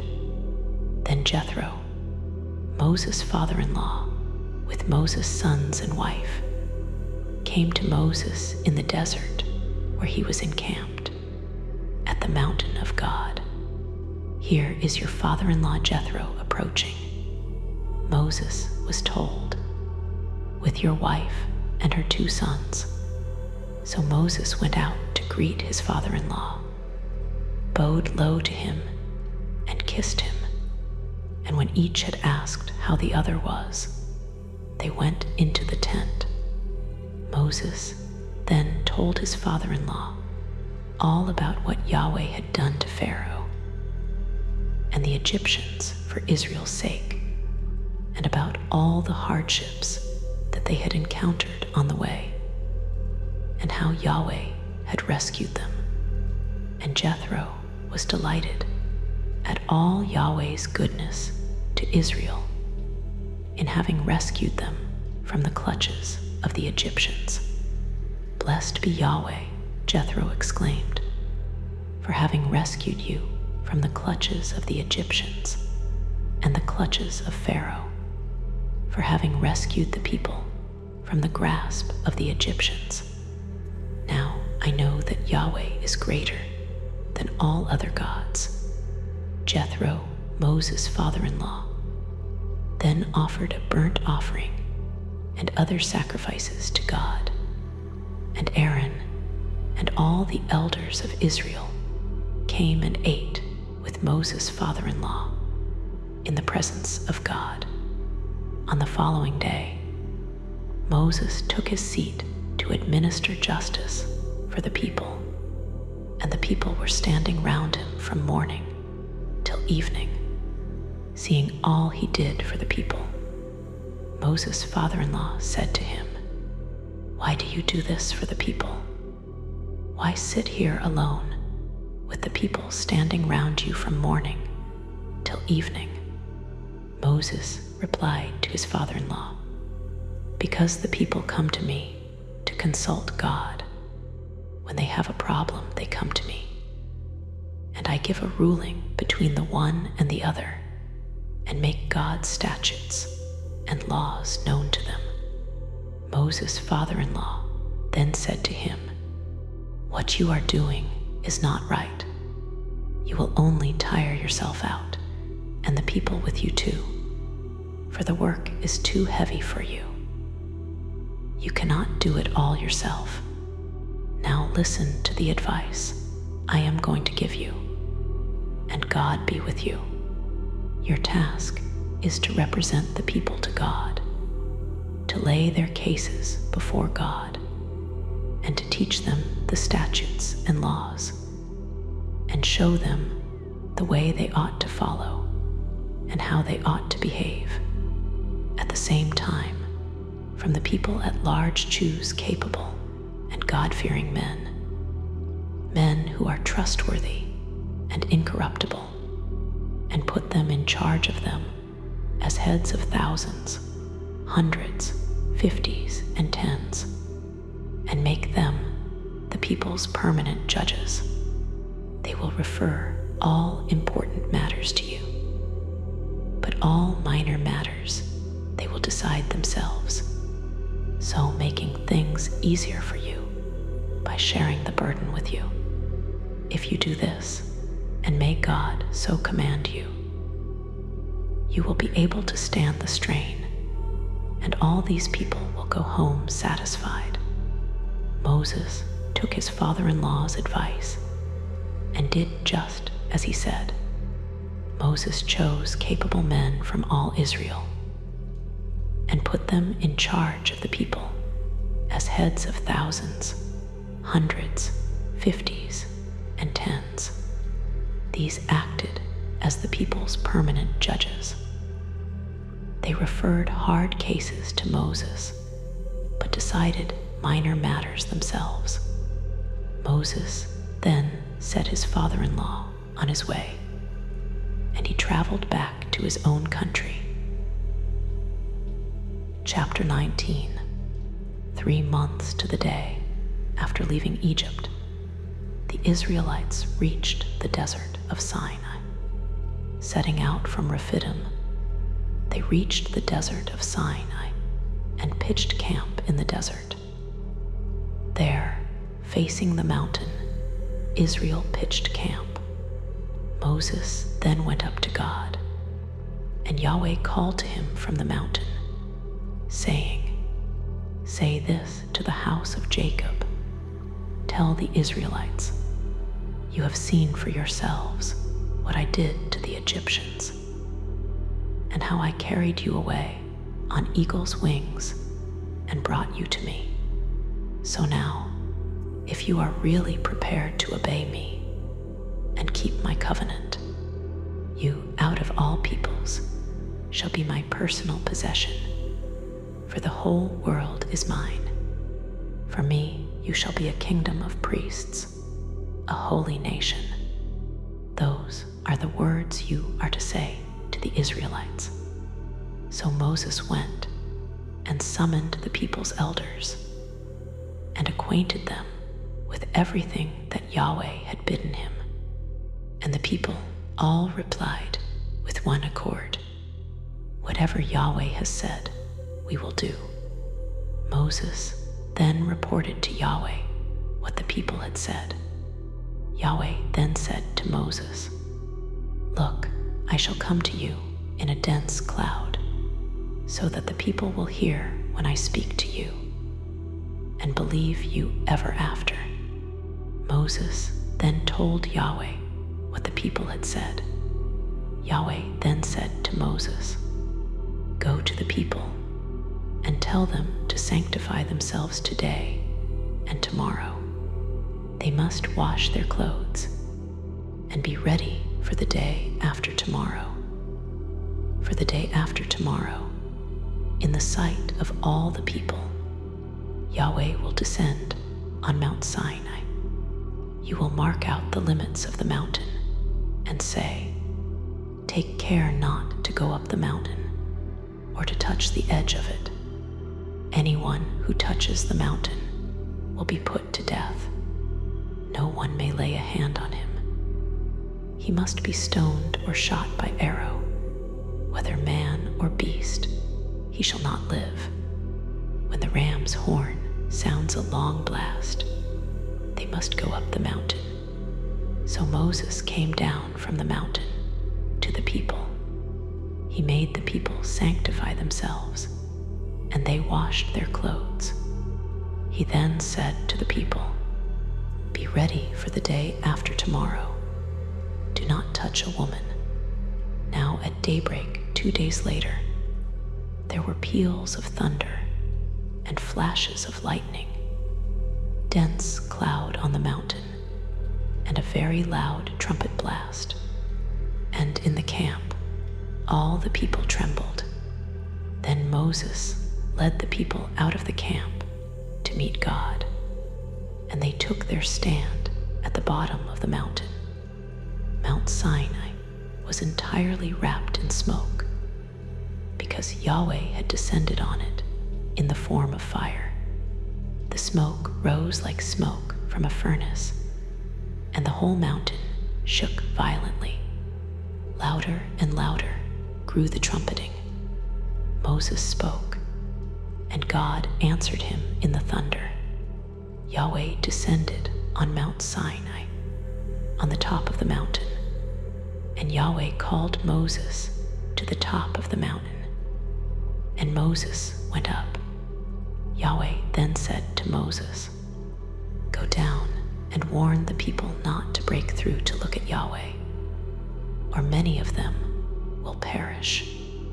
Even the priests, who do have access to Yahweh, must sanctify themselves, or Yahweh may burst out against them." Moses said to Yahweh, "The people cannot come up Mount Sinai, since you yourself warned us to mark out the limits of the mountain and declare it sacred." Yahweh said, "Away with you, go down, then come back bringing Aaron with you, but do not allow the priests and people to break through to come up to Yahweh, or he may burst out against them." So Moses went down to the people and spoke to them. Chapter 20. Then God spoke all these words. He said, "I am Yahweh your God, who brought you out of Egypt, where you lived as slaves. You shall have no other gods to rival me. You shall not make yourself a carved image or any likeness of anything in heaven above, or on earth beneath, or in the waters under the earth. You shall not bow down to them or serve them. For I, Yahweh your God, am a jealous God, and I punish a parent's fault in the children, the grandchildren, and the great-grandchildren among those who hate me. But I act with faithful love towards thousands of those who love me and keep my commandments. You shall not misuse the name of Yahweh your God. For Yahweh will not leave unpunished anyone who misuses his name. Remember the Sabbath day and keep it holy. For 6 days you shall labor and do all your work, but the 7th day is a Sabbath for Yahweh your God. You shall do no work that day, neither you nor your son, nor your daughter, nor your servants, men or women, nor your animals, nor the alien living with you. For in 6 days Yahweh made the heavens, earth, and sea, and all that these contain. But on the 7th day he rested. That is why Yahweh has blessed the Sabbath day and made it sacred. Honor your father and your mother, so that you may live long in the land that Yahweh your God is giving you. You shall not kill. You shall not commit adultery. You shall not steal. You shall not give false evidence against your neighbor. You shall not set your heart on your neighbor's house. You shall not set your heart on your neighbor's spouse, or servant, man or woman, or ox, or donkey, or any of your neighbor's possessions, seeing the thunder pealing, the lightning flashing, the trumpet blasting, and the mountain smoking, the people were all terrified and kept their distance. "Speak to us yourself," they said to Moses, "and we will obey. But do not let God speak to us, or we shall die." Moses said to the people, "Do not be afraid. God has come to test you, so that your fear of him, being always in your mind, may keep you from sinning." So the people kept their distance, while Moses approached the dark cloud where God was. Yahweh said to Moses, "Tell the Israelites this: you have seen for yourselves how I have spoken to you from heaven. You must not make gods of silver to rival me, nor must you make yourselves gods of gold. You must make me an altar of earth on which to sacrifice your burnt offerings and communion sacrifices, your sheep and cattle, wherever I choose to have my name remembered. I shall come to you and bless you. If you make me an altar of stone, do not build it of dressed stones, for if you use a chisel on it, you will profane it. You must not go up to my altar by steps, in case you expose your nakedness on them." Chapter 21. These are the laws you must give them. When you buy a Hebrew slave, his service will last for 6 years. In the 7th year, he will leave a free man without paying compensation. If he came single, he will depart single. If he came married, his wife will depart with him. If his master gives him a wife, and she bears him sons or daughters, the wife and her children will belong to her master, and he will depart alone. But if the slave says, "I love my master and my wife and children, I do not wish to be freed," then his master will bring him before God, and then, leading him to the door or the doorpost, his master will pierce his ear with an awl, and the slave will be permanently his. If a man sells his daughter as a slave, she will not leave as male slaves do. If she does not please her master, who intended her for himself, he must let her be bought back. He has not the right to sell her to foreigners, for this would be a breach of faith with her. If he intends her for his son, he must treat her as custom requires daughters to be treated. If he takes another wife, he must not reduce the food, clothing, or conjugal rights of the first one. Should he deprive her of these 3 things, she will leave a free woman without paying compensation. Anyone who by violence causes a death must be put to death. If, however, he has not planned to do it, but it comes from God by his hand, he can take refuge in a place which I shall appoint for you. But should any person dare to kill another with deliberate planning, you will take that person even from my altar to be put to death. Anyone who strikes father or mother will be put to death. Anyone who abducts a person, whether that person has since been sold or is still held, will be put to death. Anyone who curses father or mother will be put to death. If people quarrel, and one strikes the other a blow with stone or fist, so that the injured party, though not dead, is confined to bed, but later recovers and can go about, even with a stick, the one who struck the blow will have no liability other than to compensate the injured party for the enforced inactivity and to take care of the injured party until the cure is complete. If someone beats his slave, male or female, and the slave dies at his hands, he must pay the penalty. But should the slave survive for 1 or 2 days, he will pay no penalty because the slave is his by right of purchase.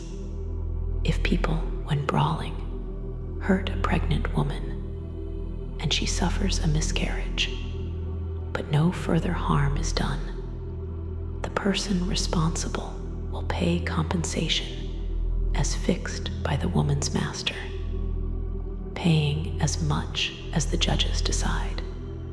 If further harm is done, however, you will award life for life, eye for eye, tooth for tooth, hand for hand, foot for foot, burn for burn, wound for wound, stroke for stroke.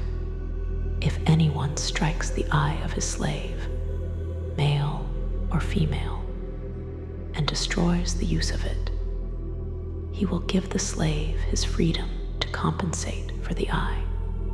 If he knocks out the tooth of his slave, male or female, he will give the slave his freedom to compensate for the tooth. If an ox gores a man or woman to death, the ox will be stoned, and its meat will not be eaten. But the owner of the ox will not be liable. But if the ox has been in the habit of goring before, and if its owner has been warned, but has not kept it under control, then should this ox kill a man or woman, it will be stoned, and its owner put to death. If a ransom is imposed on the owner, he will pay whatever is imposed to redeem his life. If the ox gores a boy or a girl, it will be treated in accordance with this same rule. If the ox gores a slave, male or female, its owner will pay the price, 30 shekels to their master, and the ox will be stoned. If anyone leaves a pit uncovered or digs a pit and does not cover it, and an ox or donkey falls into it, then the owner of the pit will make good the loss by compensating its owner, and the dead animal will be his. If anyone's ox injures anyone else's ox, causing its death, the owners will sell and share the money for it. They will also share the dead animal. But if it is common knowledge that the ox has been in the habit of goring before, and its owner has not kept it under control, the owner will repay ox for ox and will keep the dead animal. If anyone steals an ox or a sheep and slaughters or sells it, he will pay back 5 beasts from the herd for the ox and 4 animals from the flock for the sheep. Chapter 22. If a thief is caught breaking in and is struck a mortal blow, his blood may not be avenged. But if it happens after sunrise, his blood may be avenged. He will make full restitution.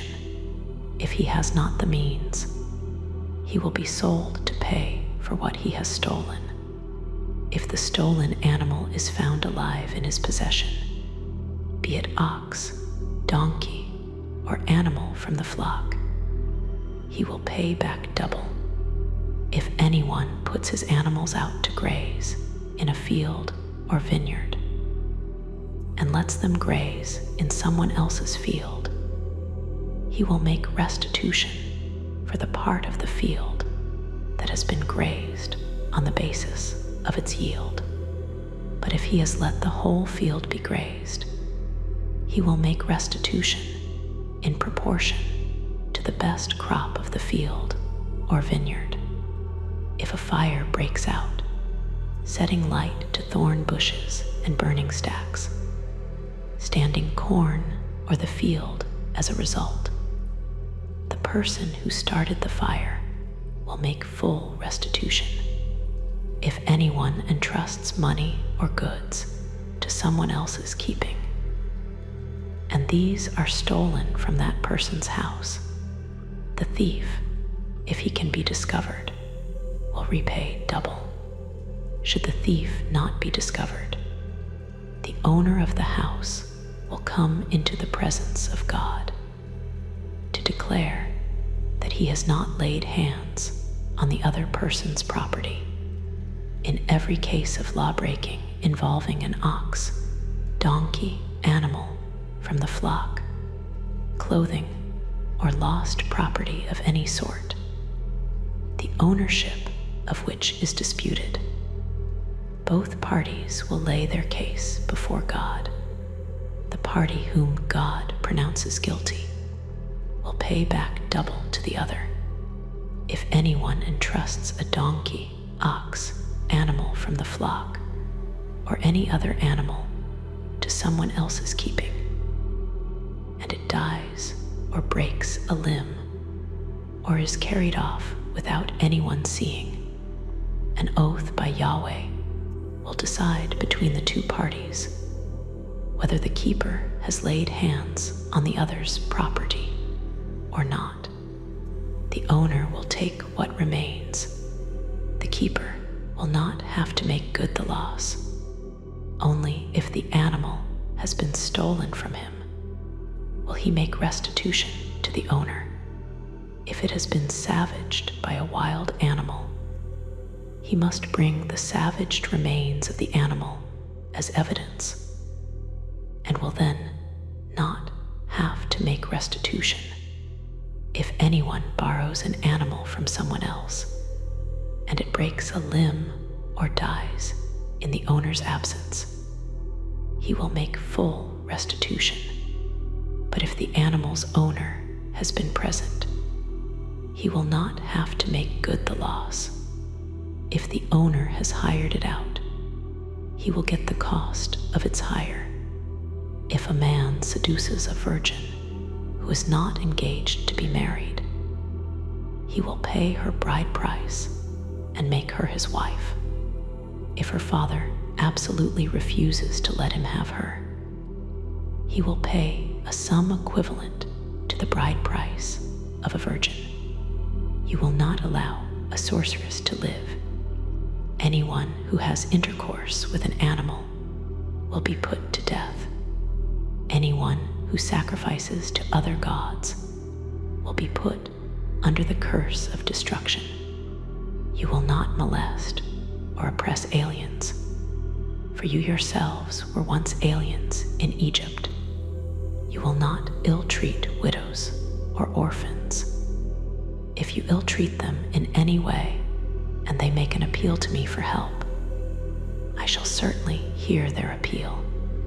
My anger will be roused, and I shall put you to the sword. Then your own wives will be widows, and your own children orphans. If you lend money to any of my people, to anyone poor among you, you will not play the usurer with him. You will not demand interest from him. If you take someone's cloak in pledge, you will return it to him at sunset. It is all the covering he has. It is the cloak he wraps his body in. What else will he sleep in? If he appeals to me, I shall listen. At least with me he will find compassion. You will not revile God, nor curse your people's leader. Do not be slow about making offerings from your abundance and your surplus. You will give me the firstborn of your children. You will do the same with your flocks and herds. For the first 7 days, the firstborn will stay with its mother. On the 8th day, you will give it to me. You must be people consecrated to me. You will not eat the meat of anything in the countryside, savaged by wild animals. You will throw it to the dogs. Chapter 23. You will not spread false rumors. You will not lend support to the wicked by giving untrue evidence. You will not be led into wrongdoing by the majority, nor, when giving evidence in a lawsuit, side with the majority to pervert the course of justice. Nor will you show partiality to the poor in a lawsuit. If you come on your enemy's ox or donkey straying, you will take it back to him. If you see the donkey of someone who hates you fallen under its load, do not stand back. You must go and help him with it. You will not cheat the poor among you of their rights at law. Keep clear of fraud. Do not cause the death of the innocent or upright, and do not acquit the guilty. You will accept no bribes, for a bribe blinds the clear-sighted and is the ruin of the cause of the upright. You will not oppress the alien. You know how an alien feels, for you yourselves were once aliens in Egypt. For 6 years you will sow your land and gather its produce. But in the 7th year you will let it lie fallow and forego all produce from it, so that those of your people who are poor can take food from it, and the wild animals eat what they have left. You will do the same with your vineyard and your olive grove. For 6 days you will do your work, and on the 7th you will rest, so that your ox and your donkey may rest, and the child of your slave girl have a breathing space, and the alien too. Take notice of everything I have told you, and do not mention the name of any other god. Let none ever be heard from your lips. 3 times a year you will hold a festival in my honor. You will observe the feast of unleavened bread. For 7 days you will eat unleavened bread, as I have commanded you, at the appointed time in the month of Abib. For in that month you came out of Egypt. No one will appear before me empty-handed. You will also observe the feast of harvest, of the first fruits of your labors in sowing the fields, and the feast of ingathering at the end of the year. Once you have brought the fruits of your labors in from the fields, 3 times a year all your menfolk will appear before Lord Yahweh. You will not offer the blood of my victim with leavened bread, nor will the fat of my feast be kept till the following day. You will bring the best of the first fruits of your soil to the house of Yahweh your God. You will not boil a kid in its mother's milk. Look, I am sending an angel to precede you, to guard you as you go, and bring you to the place that I have prepared. Revere him and obey what he says. Do not defy him. He will not forgive any wrongdoing on your part, for my name is in him. If, however, you obey what he says and do whatever I order, I shall be an enemy to your enemies and a foe to your foes. My angel will precede you and lead you to the home of the Amorites, the Hittites, the Perizzites, the Canaanites, the Hivites, and the Jebusites, whom I shall exterminate. You will not bow down to their gods, or worship them, or observe their rites, but throw them down and smash their cultic stones. You will worship Yahweh your God, and then I shall bless your food and water, and keep you free of sickness. In your country, no woman will miscarry, none be sterile, and I shall give you your full term of life. I shall send terror of myself ahead of you. I shall throw all the peoples you encounter into confusion, and make all your enemies take to their heels. I shall send hornets ahead of you to drive Hivite, Canaanite, and Hittite out before you. I shall not drive them out ahead of you in a single year, or the land might become a desert where wild animals would multiply to your cost. I shall drive them out little by little before you, until your numbers grow sufficient for you to take possession of the land.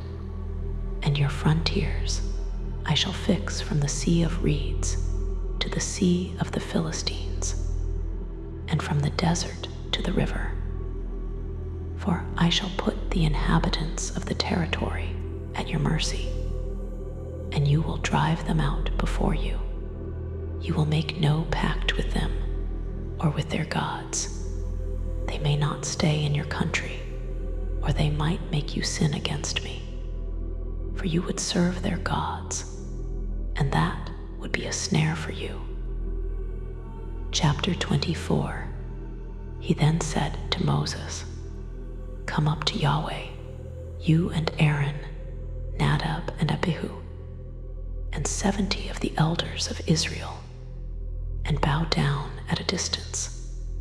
Moses alone will approach Yahweh, the others will not approach, nor will the people come up with him." Moses went and told the people all Yahweh's words and all the laws. And all the people answered with one voice, "All the words Yahweh has spoken, we will carry out." Moses put all Yahweh's words into writing. And early next morning, he built an altar at the foot of the mountain, with 12 standing stones for the 12 tribes of Israel. Then he sent certain young Israelites to offer burnt offerings and sacrifice bullocks to Yahweh as communion sacrifices. Moses then took half the blood and put it into basins, and the other half he sprinkled on the altar. Then, taking the book of the covenant, he read it to the listening people, who then said, "We shall do everything that Yahweh has said. We shall obey." Moses then took the blood and sprinkled it over the people, saying, "This is the blood of the covenant, which Yahweh has made with you," entailing all these stipulations. Moses, Aaron, Nadab, Abihu, and 70 elders of Israel then went up, and they saw the God of Israel, beneath whose feet there was what looked like a sapphire pavement, pure as the heavens themselves. But he did no harm to the Israelite notables. They actually gazed on God, and then ate and drank. Yahweh said to Moses, "Come up to me on the mountain. Stay there, and I will give you the stone tablets, the law and the commandment, which I have written for their instruction." Moses made ready, with Joshua his assistant, and they went up the mountain of God. He said to the elders, "Wait here for us until we come back to you. You have Aaron and Hur with you. If anyone has any matter to settle, let him go to them." Moses then went up the mountain, and cloud covered the mountain.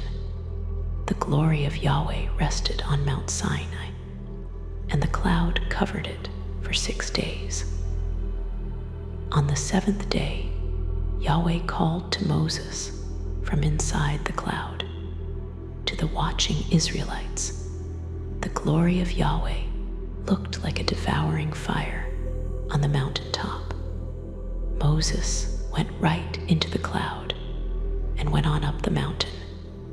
Moses stayed on the mountain for 40 days and 40 nights. Chapter 25. Yahweh spoke to Moses and said, "Tell the Israelites to set aside a contribution for me.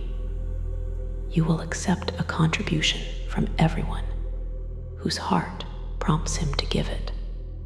And this is what you will accept from them: gold, silver, and bronze, materials dyed violet purple, red purple, and crimson, fine linen, goat's hair, ram's skins dyed red, fine leather, acacia wood, oil for the light, spices for the anointing oil and fragrant incense, cornelian and other stones to be set in the ephod and breastplate. Make me a sanctuary so that I can reside among them. You will make it all according to the design for the dwelling and the design for its furnishings, which I shall now show you. You must make me an ark of acacia wood, 2.5 cubits long, 1.5 cubits wide, and 1.5 cubits high. You will overlay it inside and out with pure gold and make a gold molding all round it. You will cast 4 gold rings for it and fix them to its 4 supports, 2 rings on one side and 2 rings on the other. You will also make shafts of acacia wood and overlay them with gold, and pass the shafts through the rings on the sides of the ark by which to carry it. The shafts will stay in the rings of the ark and not be withdrawn. Inside the ark you will put the testimony which I am about to give you. You will also make a mercy seat of pure gold, 2.5 cubits long and 1.5 cubits wide. And you will model 2 great winged creatures of beaten gold. You will make them at the 2 ends of the mercy seat. Model one of the winged creatures at one end, and the other winged creature at the other end. You will model the winged creatures of a piece with the mercy seat at either end. The winged creatures must have their wings spread upwards, protecting the mercy seat with their wings and facing each other, their faces being towards the mercy seat. You will put the mercy seat on the top of the ark, and inside the ark you will put the testimony which I am about to give you. There I shall come to meet you. From above the mercy seat, from between the 2 winged creatures which are on the ark of the testimony, I shall give you all my orders for the Israelites. You must also make a table of acacia wood, 2 cubits long, 1 cubit wide, and 1.5 cubits high. You will overlay it with pure gold and make a gold molding all round it. You will fit it with struts of a hand's breadth and make a gold molding round the struts. You will make 4 gold rings for it and fix the 4 rings at the 4 corners where the 4 legs are. The rings must lie close to the struts to hold the shafts for carrying the table. You must make the shafts of acacia wood and overlay them with gold. The table must be carried by these. You must make dishes, cups, jars, and libation bowls for it. You must make these of pure gold. And on the table, in my presence, you will always put the loaves of permanent offering. You will also make a lampstand of pure gold. The lampstand must be of beaten gold, base and stem. Its cups, calyxes, and petals must be of a piece with it. 6 branches must spring from its sides. 3 of the lampstands branches from one side, 3 of the lampstands branches from the other. The first branch must carry 3 cups shaped like almond blossoms, each with its calyx and petals. The second branch, too, must carry 3 cups shaped like almond blossoms, each with its calyx and bud. And similarly, for all 6 branches springing from the lampstand itself must carry 4 cups shaped like almond blossoms, each with its calyx and bud. 1 calyx under the first 2 branches springing from the lampstand, 1 calyx under the next pair of branches, and 1 calyx under the last pair of branches. Thus, for all 6 branches springing from the lampstand, the calyxes and the branches will be of a piece with the lampstand, and the whole made from a single piece of pure gold, beaten out. You will also make 7 lamps for it, and mount the lamps in such a way that they light up the space in front of it. The snuffers and trays must be of pure gold. You will use a talent of pure gold for the lampstand and all its accessories, and see that you work to the design which was shown you on the mountain. Chapter 26. The dwelling itself you will make with 10 sheets of finely woven linen dyed violet purple, red purple, and crimson. You will have them embroidered with great winged creatures. The length of a single sheet is to be 28 cubits, its width 4 cubits, all the sheets to be of the same size. 5 of the sheets are to be joined to one another, and the other 5 sheets are to be joined to one another. You will make violet loops along the edge of the first sheet at the end of the set, and do the same along the edge of the last sheet in the other set. You will make 50 loops on the first sheet and 50 loops along the outer edge of the sheet of the second set, the loops corresponding to one another. You will also make 50 gold clasps and join the sheets together with the clasps. In this way, the dwelling will be a unified whole. You will make sheets of goat's hair to form a tent over the dwelling. You will make 11 of these. The length of a single sheet must be 30 cubits, and its width 4 cubits. The 11 sheets to be all of the same size. You will join 5 sheets together into one set, and 6 sheets into another. The 6th you will fold double over the front of the tent. You will make 50 loops along the edge of the first sheet at the end of the first set, and 50 loops along the edge of the sheet of the second set. You will make 50 bronze clasps and insert the clasps into the loops to draw the tent together and to make it a unified whole. Of the extra part of the sheets that overlap, half is to hang down the back of the dwelling.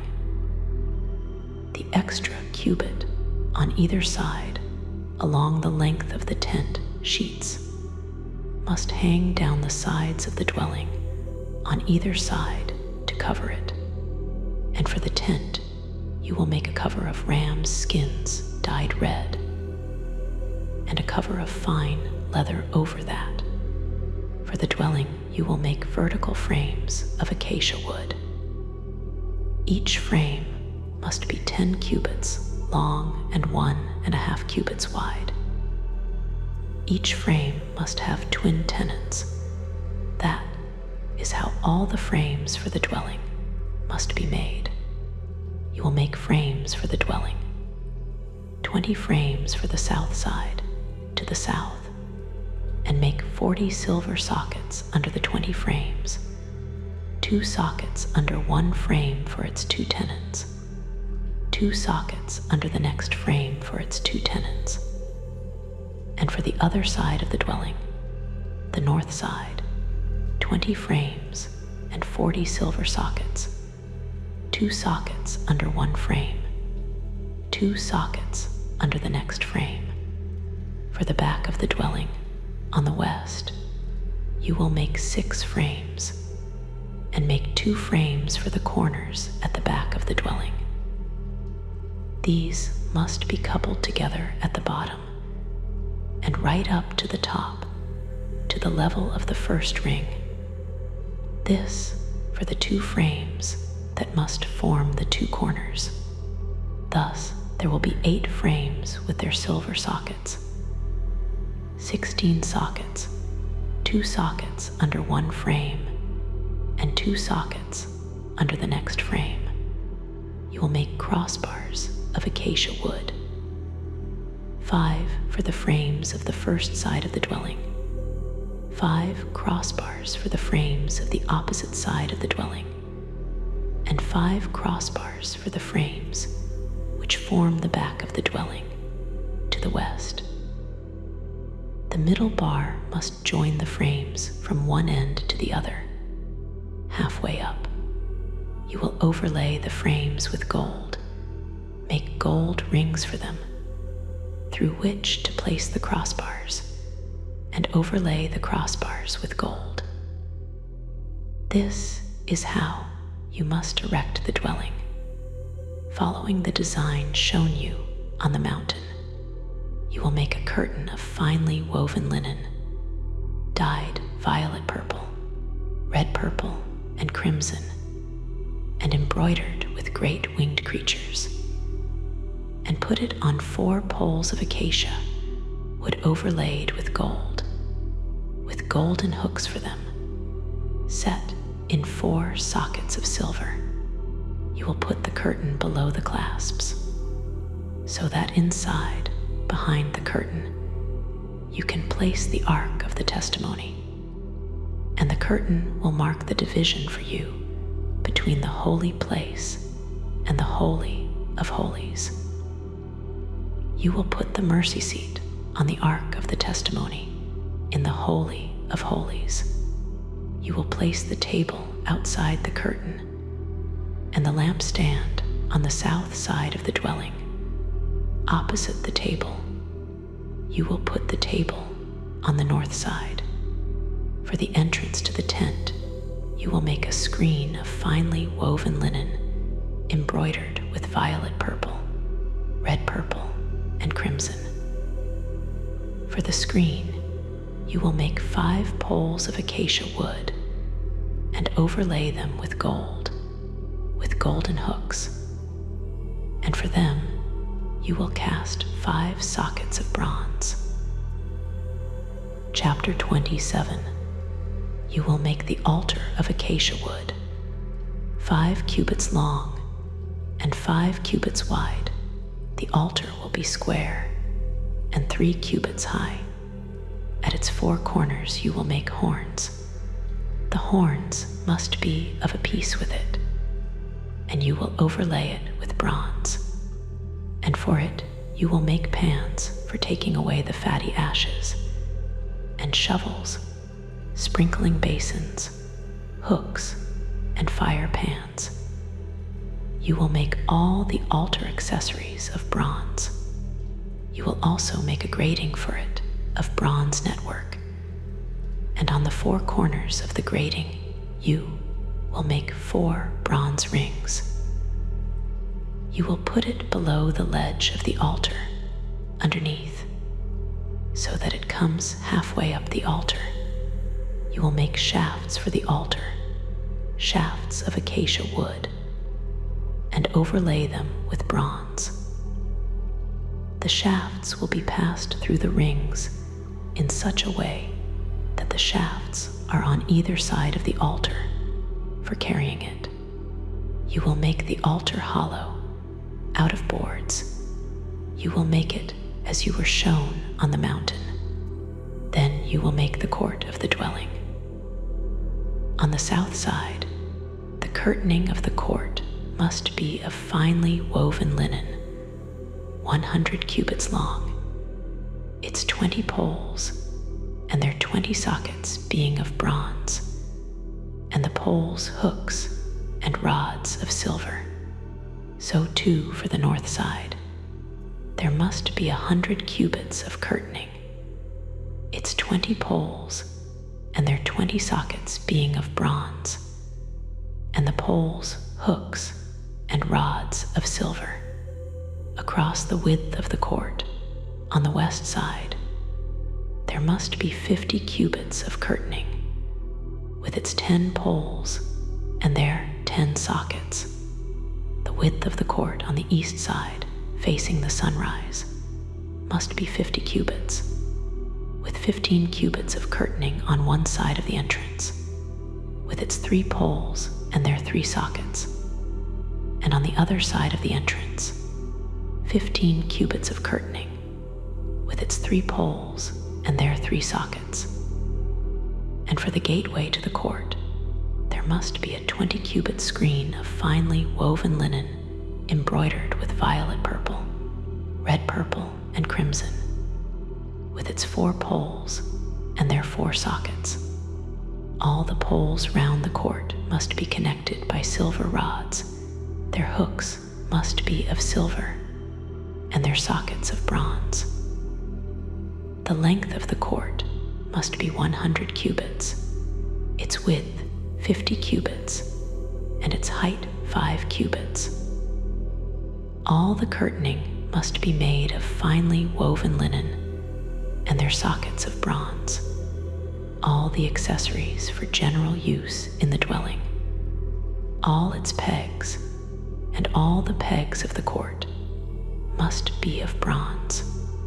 You will order the Israelites to bring you pure pounded olive oil for the light, and to keep a lamp burning all the time. Aaron and his sons will tend it in the tent of meeting, outside the curtain hanging in front of the testimony, from dusk to dawn, before Yahweh. This is a perpetual decree for all generations of Israelites. Chapter 28.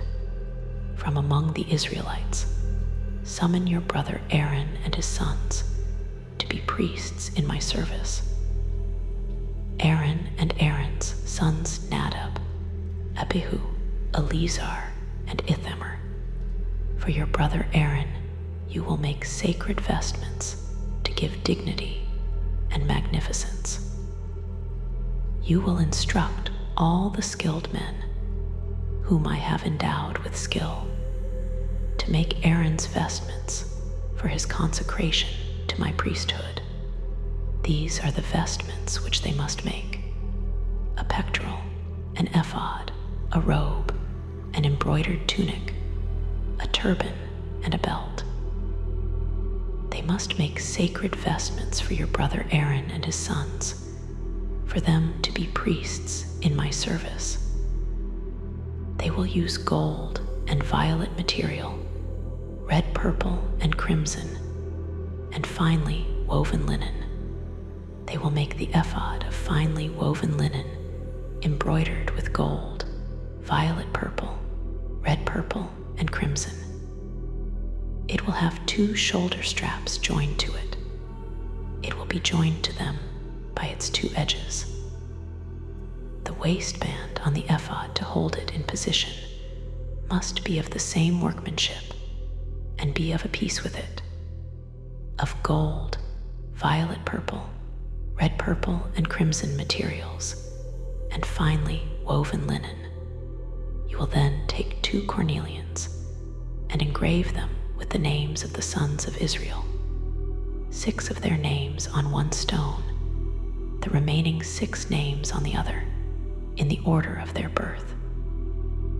By the stone carver's art, seal engraving, you will engrave the 2 stones with the names of the sons of Israel. You will have them mounted in gold settings and will put the 2 stones on the shoulder straps of the ephod to commemorate the sons of Israel. In this way, Aaron will bear their names on his 2 shoulders before Yahweh as a reminder. You will also make golden rosettes and 2 chains of pure gold twisted like cord, and will attach the cord-like chains to the rosettes. You will make the breastplate of judgment of the same embroidered work as the ephod. You will make it of gold, violet purple, red purple, and crimson materials, and finely woven linen.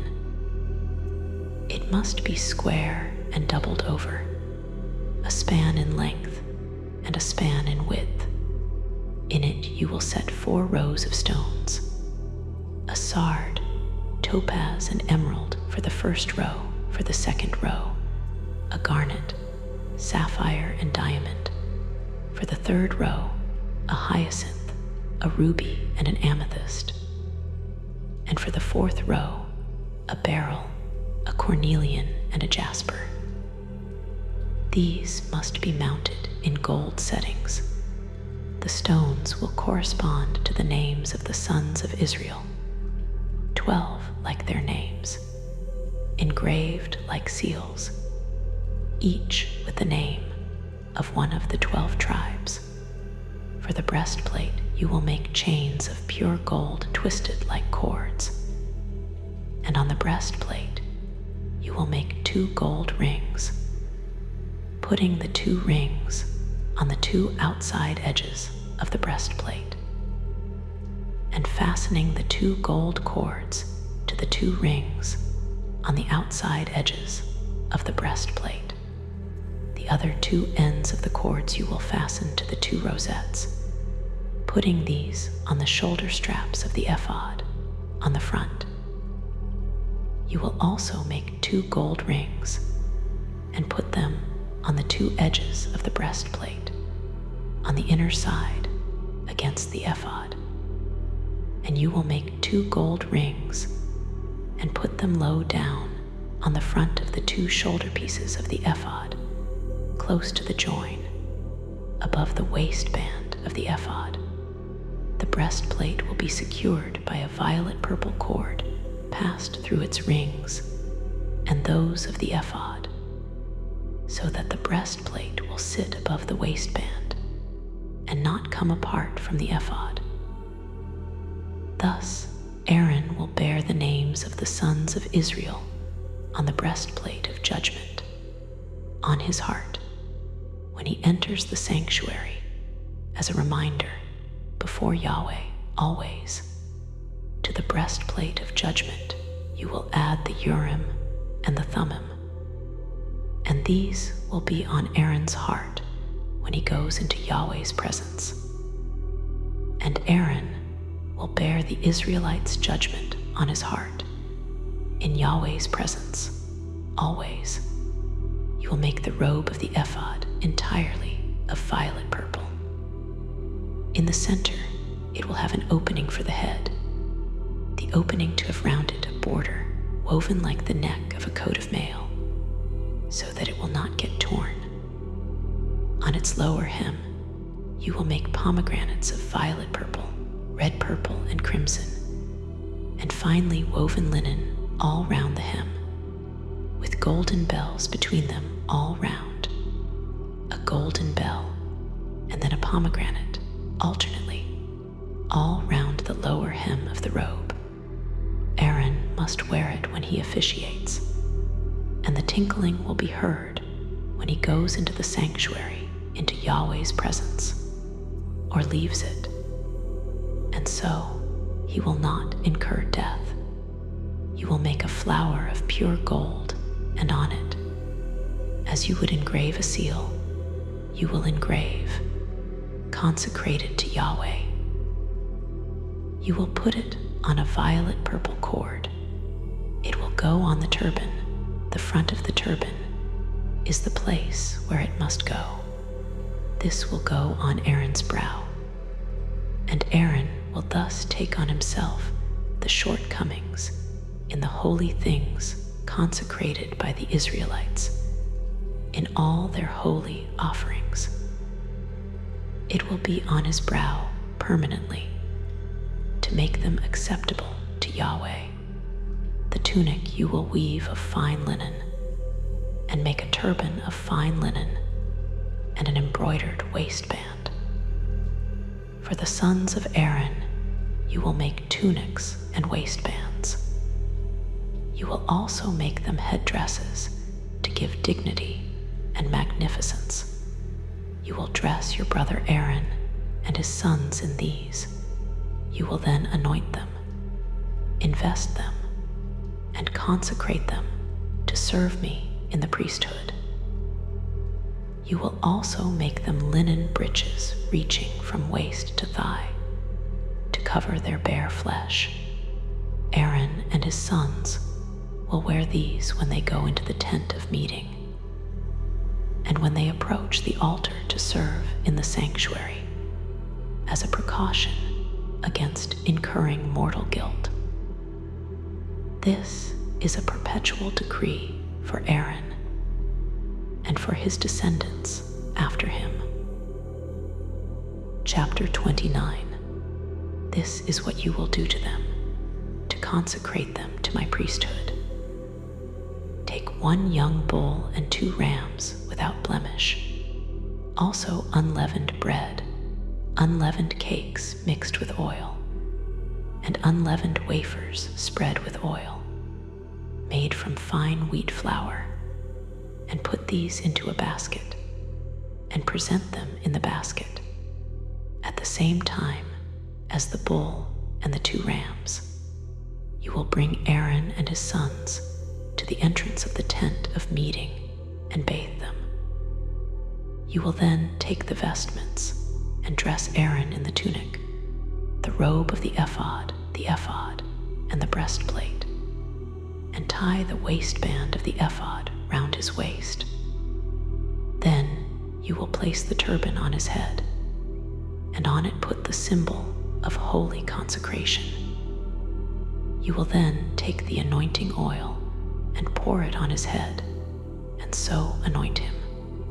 Next, you will bring his sons and dress them in tunics, and fasten waistbands round their waists, and put the headdresses on their heads.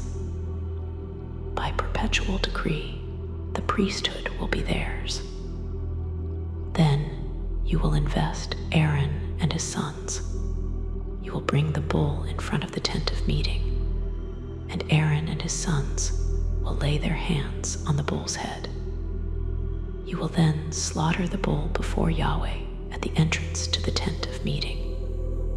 You will then take some of the bull's blood, and with your finger put it on the horns of the altar.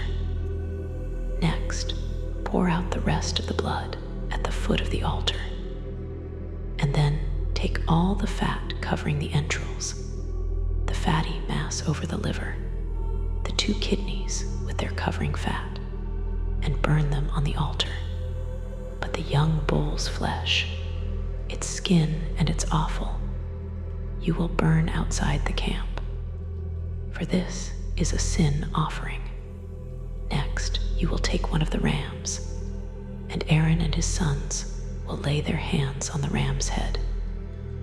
You will then slaughter the ram, take its blood, and pour it against the altar, all round.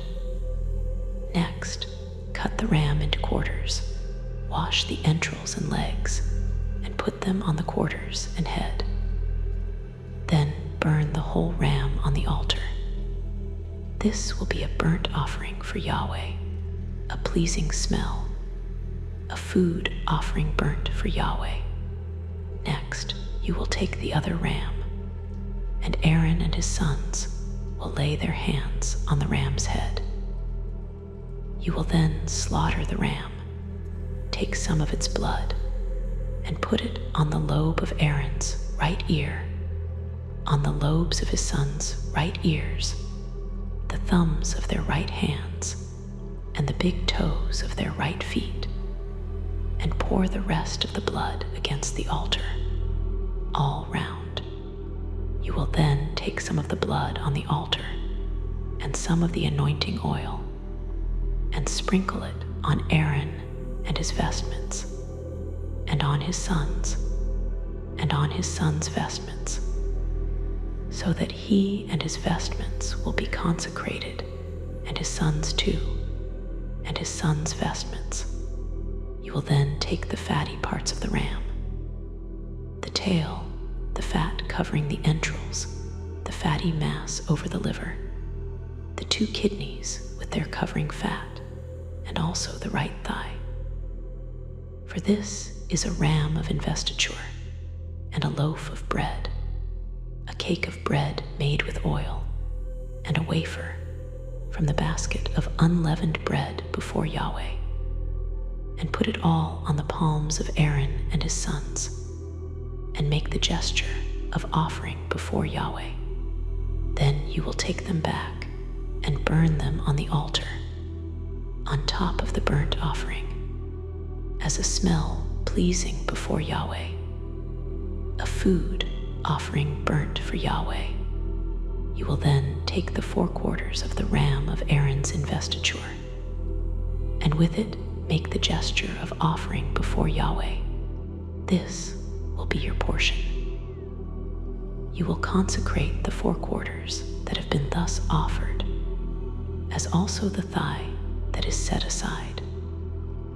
What has been offered and what has been set aside from the ram of investiture of Aaron and his sons, this, by perpetual decree, will be the portion that Aaron and his sons will receive from the Israelites, since it is the portion set aside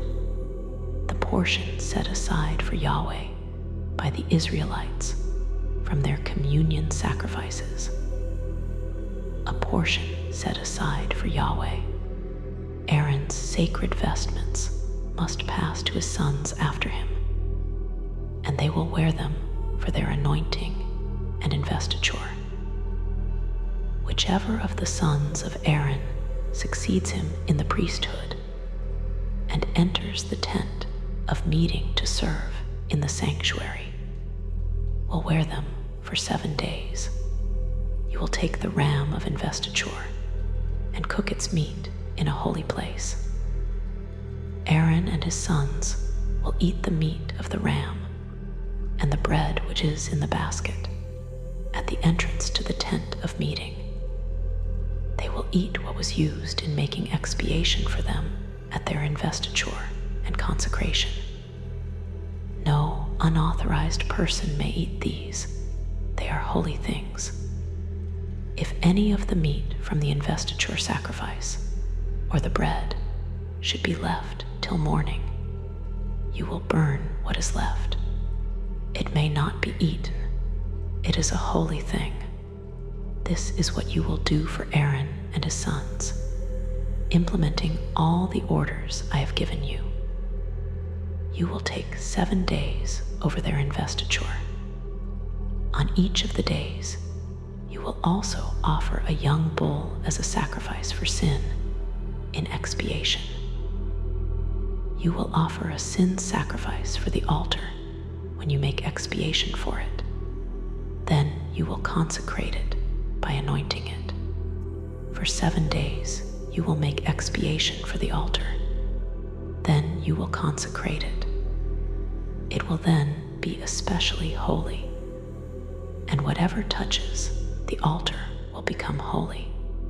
This is what you must offer on the altar: 2 yearling male lambs each day in perpetuity.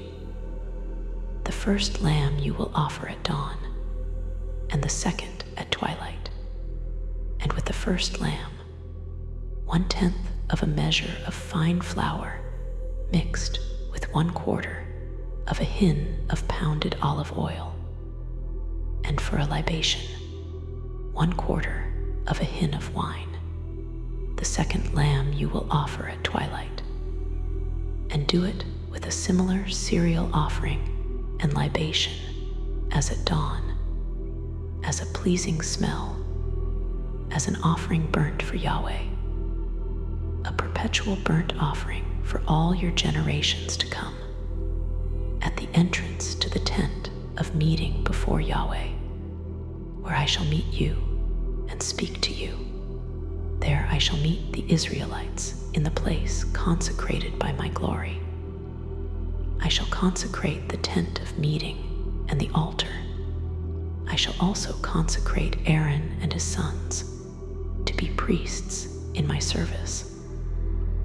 And I shall live with the Israelites and be their God, and they will know that I am Yahweh their God, who brought them out of Egypt to live among them. I, Yahweh their God. Chapter 30. You will make an altar on which to burn incense. You will make it of acacia wood, 1 cubit long and 1 cubit wide. It must be square and 2 cubits high. Its horns must be of a piece with it. You will overlay its top, its sides all round, and its horns with pure gold, and make a gold molding to go all round. You will make 2 gold rings for it below the molding on its 2 opposite sides, to take the shafts used for carrying it. You will make the shafts of acacia wood and overlay them with gold. You will put it in front of the curtain by the ark of testimony, in front of the mercy seat, which is on the testimony, where I shall meet you. On it, Aaron will burn fragrant incense each morning. When he trims the lamps, he will burn incense on it. And when Aaron puts back the lamps at twilight, he will burn incense on it. Incense perpetually before Yahweh for all your generations to come. You will not offer unauthorized incense, or burnt offering, or cereal offering on it, and you will not pour any libation over it. Once a year, Aaron will perform the rite of expiation on the horns of the altar once a year, on the day of expiation, with the blood of the sacrifice for sin. He will make expiation for himself, for all your generations to come. It is especially holy for Yahweh. Yahweh then spoke to Moses and said, when you count the Israelites by census, each one of them must pay Yahweh a ransom for his life, to avoid any incidents of plague among them while you are holding the census. Everyone subject to the census will pay half a shekel, reckoning by the sanctuary shekel, 20 gerah to the shekel. This half shekel will be set aside for Yahweh. Everyone subject to the census, that is to say of 20 years and over, will pay the sum set aside for Yahweh. The rich man must not give more, nor the poor man less, than half a shekel when he pays the sum set aside for Yahweh in ransom for your lives. You will take the ransom money of the Israelites and apply it to the service of the tent of meeting, for it to be a reminder of the Israelites before Yahweh, as the ransom for your lives. Yahweh then spoke to Moses and said, you will also make a bronze basin on its bronze stand for washing. You will put it between the tent of meeting and the altar, and put water in it, in which Aaron and his sons will wash their hands and feet. Whenever they are to enter the tent of meeting, they will wash, to avoid incurring death. And whenever they approach the altar for their service, to burn an offering for Yahweh, they will wash their hands and feet to avoid incurring death. This is a perpetual decree for him and his descendants, for all their generations to come. Yahweh spoke further to Moses and said, take the finest spices, 500 shekels of fresh myrrh, half as much 250 shekels, of fragrant cinnamon, 250 shekels of scented reed, 500 shekels, reckoning by the sanctuary shekel of cassia, and 1 hin of olive oil. You will make this into a holy anointing oil, such a blend as the perfumer might make. This will be a holy anointing oil.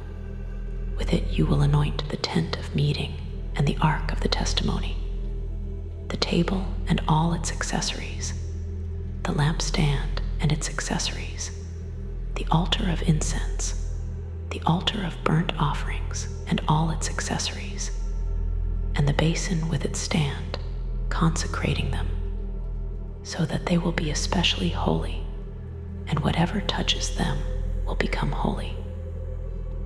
You will also anoint Aaron and his sons, and consecrate them to be priests in my service. You will then speak to the Israelites and say, "This anointing oil will be holy for you for all your generations to come. It must not be used for anointing the human body, nor may you make any of the same mixture. It is a holy thing. You will regard it as holy. Anyone who makes up the same oil or uses it on an unauthorized person will be outlawed from his people." Yahweh then said to Moses, "Take sweet spices, storax, onycha, galbanum, sweet spices, and pure frankincense in equal parts, and compound an incense, such a blend as the perfumer might make, salted, pure, and holy.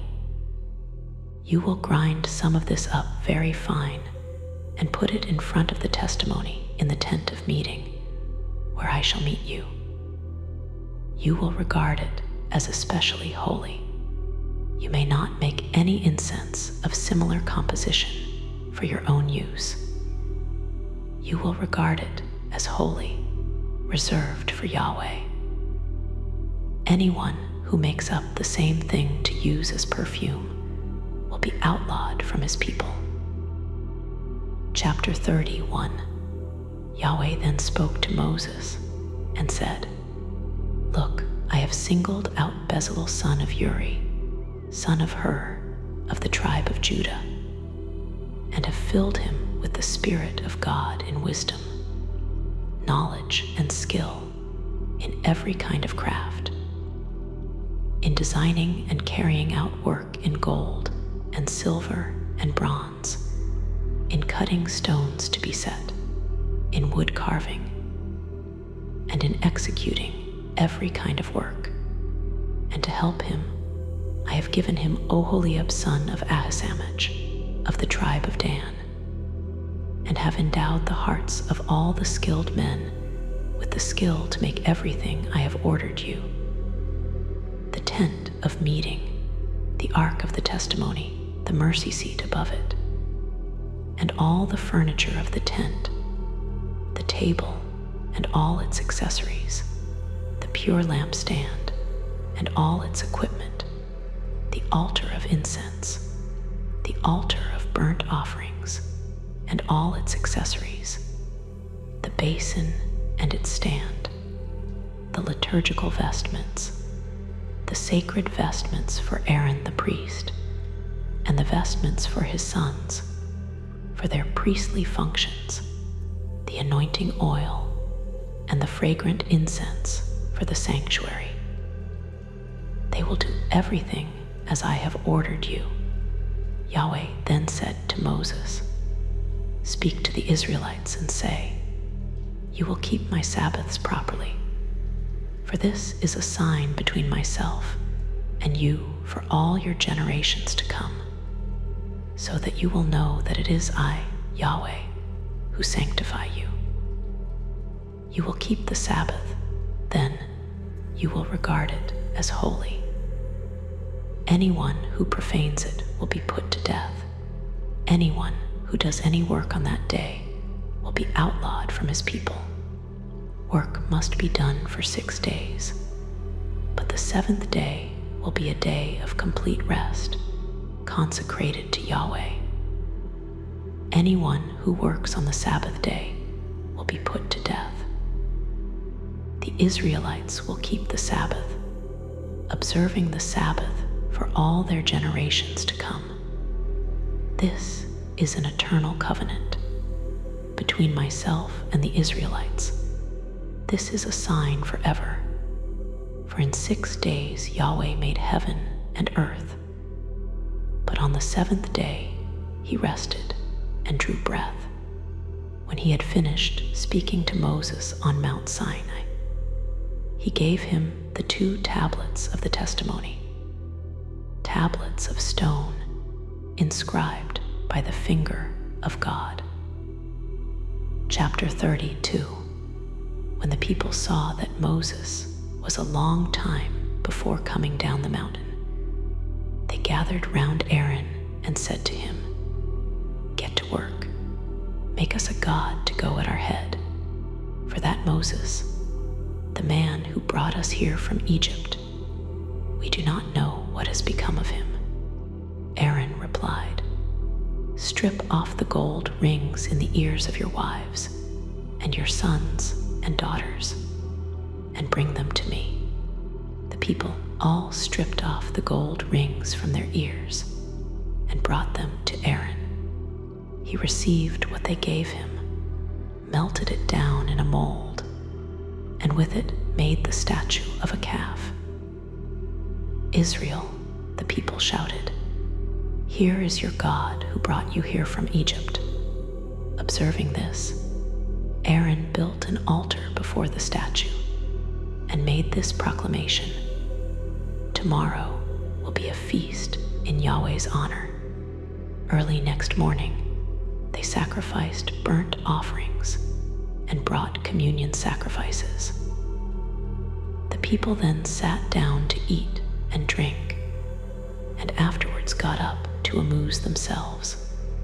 Yahweh then said to Moses, "Go down at once, for your people whom you brought here from Egypt have become corrupt. They have quickly left the way which I ordered them to follow. They have cast themselves a metal calf, worshipped it, and offered sacrifice to it, shouting, 'Israel, here is your God who brought you here from Egypt.' Yahweh then said to Moses, 'I know these people. I know how obstinate they are. So leave me now, so that my anger can blaze at them, and I can put an end to them. I shall make a great nation out of you instead.'" Moses tried to pacify Yahweh his God. "Yahweh," he said, "why should your anger blaze at your people, whom you have brought out of Egypt by your great power and mighty hand? Why should the Egyptians say, 'He brought them out with evil intention to slaughter them in the mountains and wipe them off the face of the earth'? Give up your burning wrath, relent over this disaster intended for your people. Remember your servants Abraham, Isaac, and Jacob, to whom you swore by your very self and made this promise. I shall make your offspring as numerous as the stars of heaven, and this whole country of which I have spoken I shall give to your descendants, and it will be their heritage forever." Yahweh then relented over the disaster which he had intended to inflict on his people.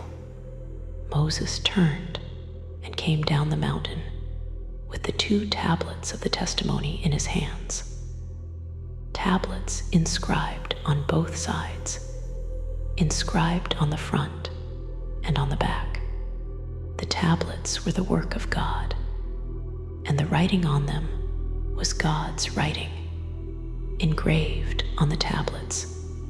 When Joshua heard the noise of the people shouting, he said to Moses, "There is the sound of battle in the camp." But he replied, "No song of victory is this sound, no lament for defeat this sound, but answering choruses I hear." And there, as he approached the camp, he he saw the calf and the groups dancing. Moses blazed with anger. He threw down the tablets he was holding, shattering them at the foot of the mountain.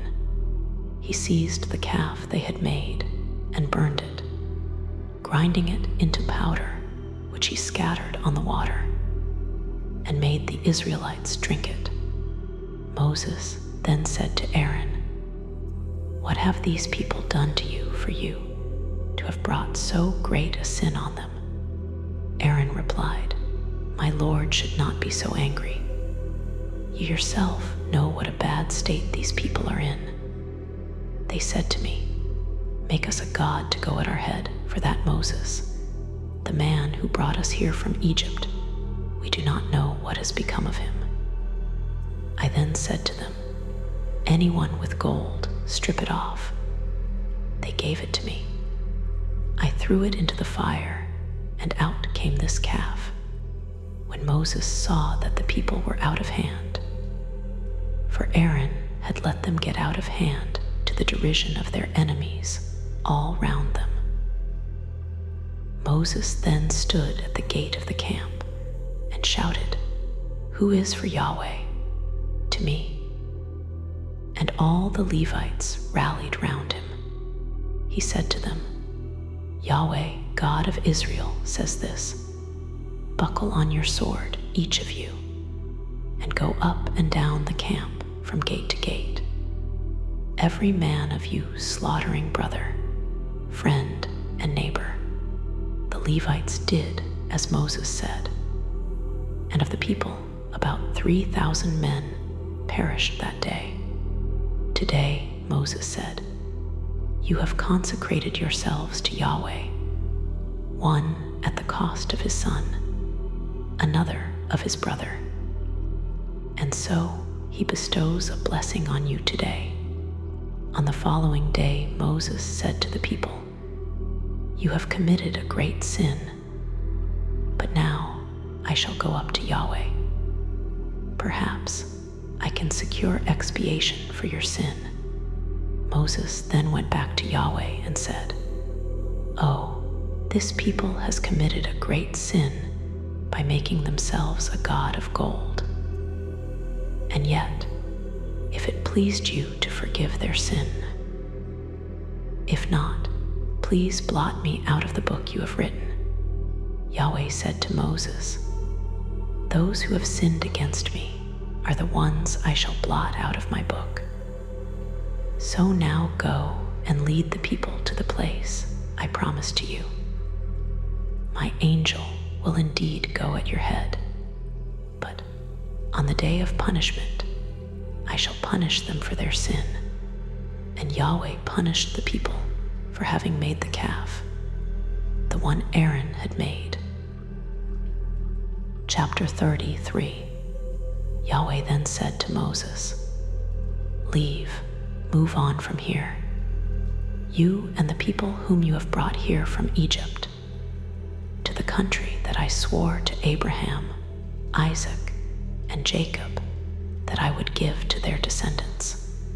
I shall send an angel in front of you and drive out the Canaanites, the Amorites, the Hittites, the Perizzites, the Hivites, and the Jebusites. Move on towards a country flowing with milk and honey. But I myself shall not be going with you, or I might annihilate you on the way. For you are an obstinate people." On hearing these stern words, the people went into mourning, and no one wore his ornaments.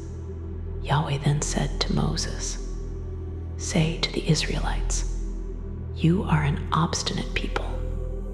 If I were to go with you even for a moment, I should annihilate you. So now take off your ornaments, and then I shall decide how to deal with you." So from Mount Horeb onwards, the Israelites stripped themselves of their ornaments. Moses used to take the tent and pitch it outside the camp, far away from the camp. He called it the tent of meeting. anyone who wanted to consult Yahweh would go out to the tent of meeting, outside the camp. Whenever Moses went out to the tent, the people would all stand up, and every man would stand at the door of his tent and watch Moses until he went into the tent.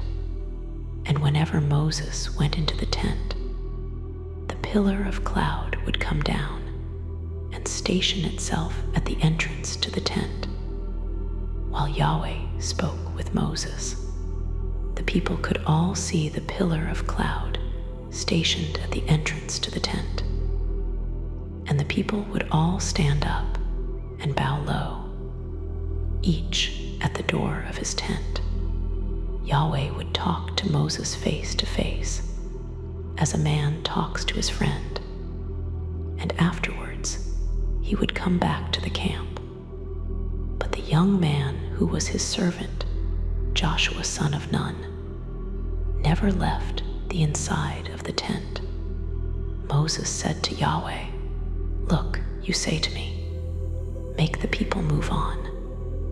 But you have not told me whom you are going to send with me, although you have said, I know you by name, and you enjoy my favor.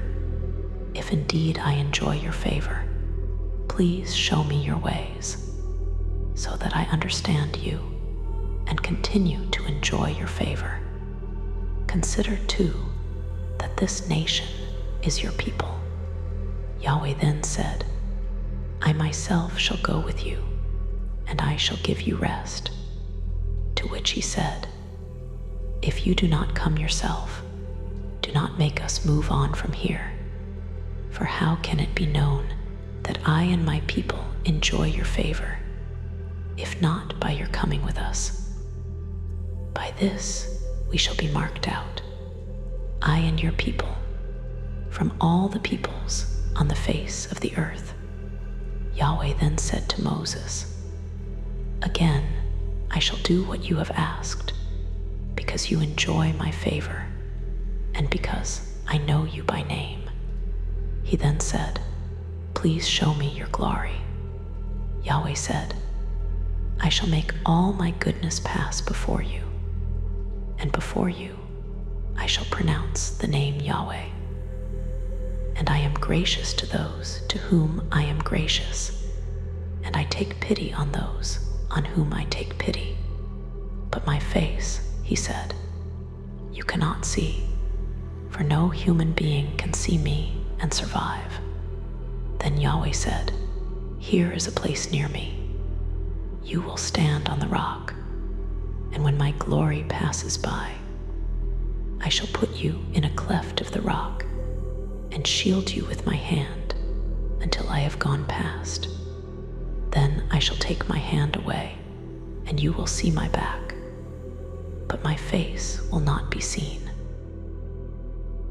Chapter 34. Yahweh said to Moses, "Cut 2 tablets of stone like the first ones, and come up to me on the mountain. And I will write on the tablets the words that were on the first tablets, which you broke. Be ready at dawn. At dawn, come up Mount Sinai, and wait for me there at the top of the mountain. No one may come up with you. No one may be seen anywhere on the mountain. The flocks and herds may not even graze in front of this mountain." So he cut 2 tablets of stone like the first, and with the 2 tablets of stone in his hands, Moses went up Mount Sinai in the early morning, as Yahweh had ordered. And Yahweh descended in a cloud, and stood with him there, and pronounced the name Yahweh. Then Yahweh passed before him and called out, "Yahweh, Yahweh, God of tenderness and compassion, slow to anger, rich in faithful love and constancy, maintaining his faithful love to thousands, forgiving fault, crime, and sin, yet letting nothing go unchecked. and punishing the parents' fault in the children and in the grandchildren to the third and fourth generation. Moses immediately bowed to the ground in worship. Then he said, "If indeed I do enjoy your favor, please, my Lord, come with us, although they are an obstinate people, and forgive our faults and sins, and adopt us as your heritage." He then said, "Look, I am now making a covenant. I shall work such wonders at the head of your whole people as have never been worked in any other country or nation. And all the people round you will see what Yahweh can do. For what I shall do through you will be awe-inspiring. Mark then what I command you today. I am going to drive out the Amorites, the Canaanites, the Hittites, the Perizzites, the Hivites, and the Jebusites before you. Take care you make no pact with the inhabitants of the country which you are about to enter, or they will prove a snare in your community.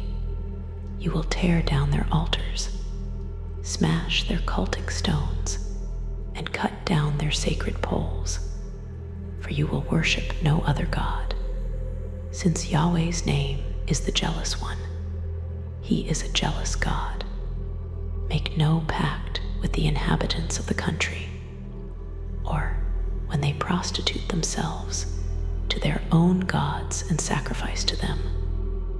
They will invite you, and you will partake of their sacrifice, and then you will choose wives for your sons from among their daughters, and their daughters, prostituting themselves to their own gods, will induce your sons to prostitute themselves to their gods. You will not cast metal gods for yourself. You will observe the feast of unleavened bread.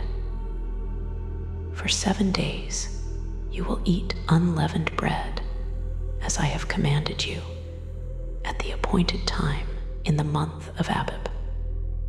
For in the month of Abib you came out of Egypt. All that first issues from the womb belongs to me. Every male, every firstborn of flock or herd, but the firstborn donkey you will redeem with an animal from the flock.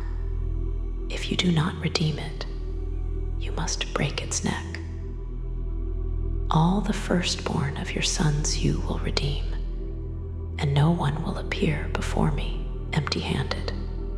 For 6 days you will labor, but on the 7th day you will rest. You will stop work even during plowing and harvesting. You will observe the Feast of Weeks, of the first fruits of the wheat harvest, and the Feast of Ingathering at the close of the year. 3 times a year all your menfolk will appear before Lord Yahweh, God of Israel, for I shall dispossess the nations before you and extend your frontiers, and no one will set his heart on your territory when you go away to appear before Yahweh your God 3 times a year. You will not offer the blood of my sacrificial victim with leavened bread, nor is the victim offered at the feast of Passover to be left until the following day. You will bring the best of the first fruits of your soil to the house of Yahweh your God. You will not boil a kid in its mother's milk. Yahweh then said to Moses, "Put these words in writing, for they are the terms of the covenant which I have made with you and with Israel." He stayed there with Yahweh for 40 days and 40 nights, eating and drinking nothing. And on the tablets he wrote the words of the covenant, the 10 words. When Moses came down from Mount Sinai with the 2 tablets of the testimony in his hands, as he was coming down the mountain. Moses did not know that the skin of his face was radiant because he had been talking to him. And when Aaron and all the Israelites saw Moses, the skin on his face was so radiant that they were afraid to go near him. But Moses called to them, and Aaron and all the leaders of the community rejoined him. And Moses talked to them, after which all the Israelites came closer. And he passed on to them all the orders that Yahweh had given to him on Mount Sinai. Once Moses had finished speaking to them, he put a veil over his face whenever Moses went into Yahweh's presence to speak with him. He took the veil off until he came out. And when he came out, he would tell the Israelites what orders he had been given, and the Israelites would see Moses' face radiant. Then Moses would put the veil back over his face until he went in to speak to him next time. Chapter 35. Moses assembled the whole community of Israelites and said, "These are the things Yahweh has ordered to be done. Work must be done for 6 days, but the 7th must be a holy day for you, a day of complete rest in honor of Yahweh. Anyone who does any work on that day will be put to death. You will not light a fire on the Sabbath day in any of your homes." Moses spoke to the whole community of Israelites. "This," he said, "is what Yahweh has ordered. Set aside a contribution for Yahweh out of your possessions. Everyone whose heart prompts him to do so should bring a contribution for Yahweh: gold, silver, and bronze, materials dyed violet purple, red purple, and crimson, finely woven linen, goat's hair, ram's skins dyed red, fine leather, acacia wood, oil for the light, spices for the anointing oil, and for the fragrant incense, cornelian and other stones to be set in the ephod and breastplate. And all those of you who have the skill must come and make everything that Yahweh has ordered: the dwelling, its tent and its covering, its clasps and its frames, its crossbars, its pillars and its sockets, the ark, its shafts, and all its accessories, the mercy seat and the screening curtain, the table, its shafts, and all its accessories, and the loaves of permanent offering, the lampstand for the light, its accessories, its lamps, and the oil for the light, the altar of incense and its shafts, the anointing oil, the fragrant incense, and the screen for the entrance of the tent, the altar of burnt offerings and its bronze grating, its shafts, and all its accessories, the basin and its stand, the curtaining for the court, its poles, its sockets, and the screen for the entrance to the court, the pegs for the dwelling, and the pegs for the court, and their cords, the liturgical vestments for service in the sanctuary, the sacred vestments for Aaron the priest, and the vestments for his sons, for their priestly functions. The whole community of Israelites then withdrew from Moses' presence, and all those whose heart stirred them, and all those whose spirit prompted them, brought a contribution for Yahweh, for the work on the tent of meeting, for its general service, and for the sacred vestments, men and women, they came, all those whose heart prompted them, bringing brooches, rings, bracelets, necklaces, golden objects of every kind, all those who had vowed gold to Yahweh, while all those who happened to own violet purple, red purple, or crimson materials, finely woven linen, goat's hair, ram's skins dyed red, or fine leather, brought that. All those offering a contribution of silver or bronze brought their contribution for Yahweh. And all who happened to own acacia wood, suitable for any of the work to be done, brought that.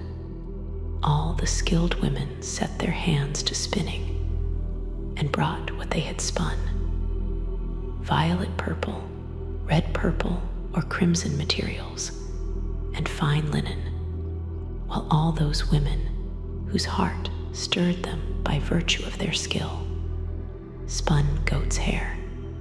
The leaders brought cornelians and other stones to be set in the ephod and breastplate, and the spices and oil for the light, for the anointing oil, and for the fragrant incense.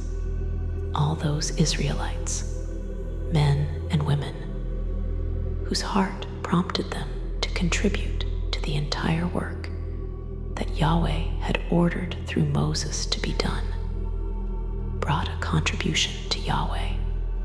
Moses then said to the Israelites, "Look, Yahweh has singled out Bezalel son of Uri, son of Hur, of the tribe of Judah, and has filled him with the Spirit of God in wisdom, knowledge, and skill in every kind of craft, in designing and carrying out work in gold and silver and bronze, in cutting stones to be set, in wood carving, and in executing every kind of work.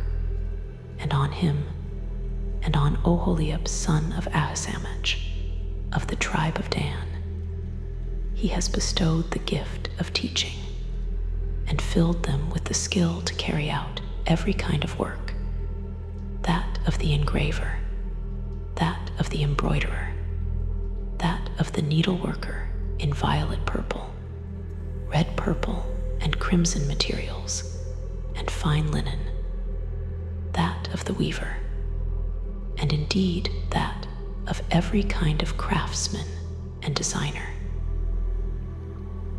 Chapter 37. Bezalel made the ark of acacia wood, 2.5 cubits long, 1.5 cubits wide, and 1.5 cubits high.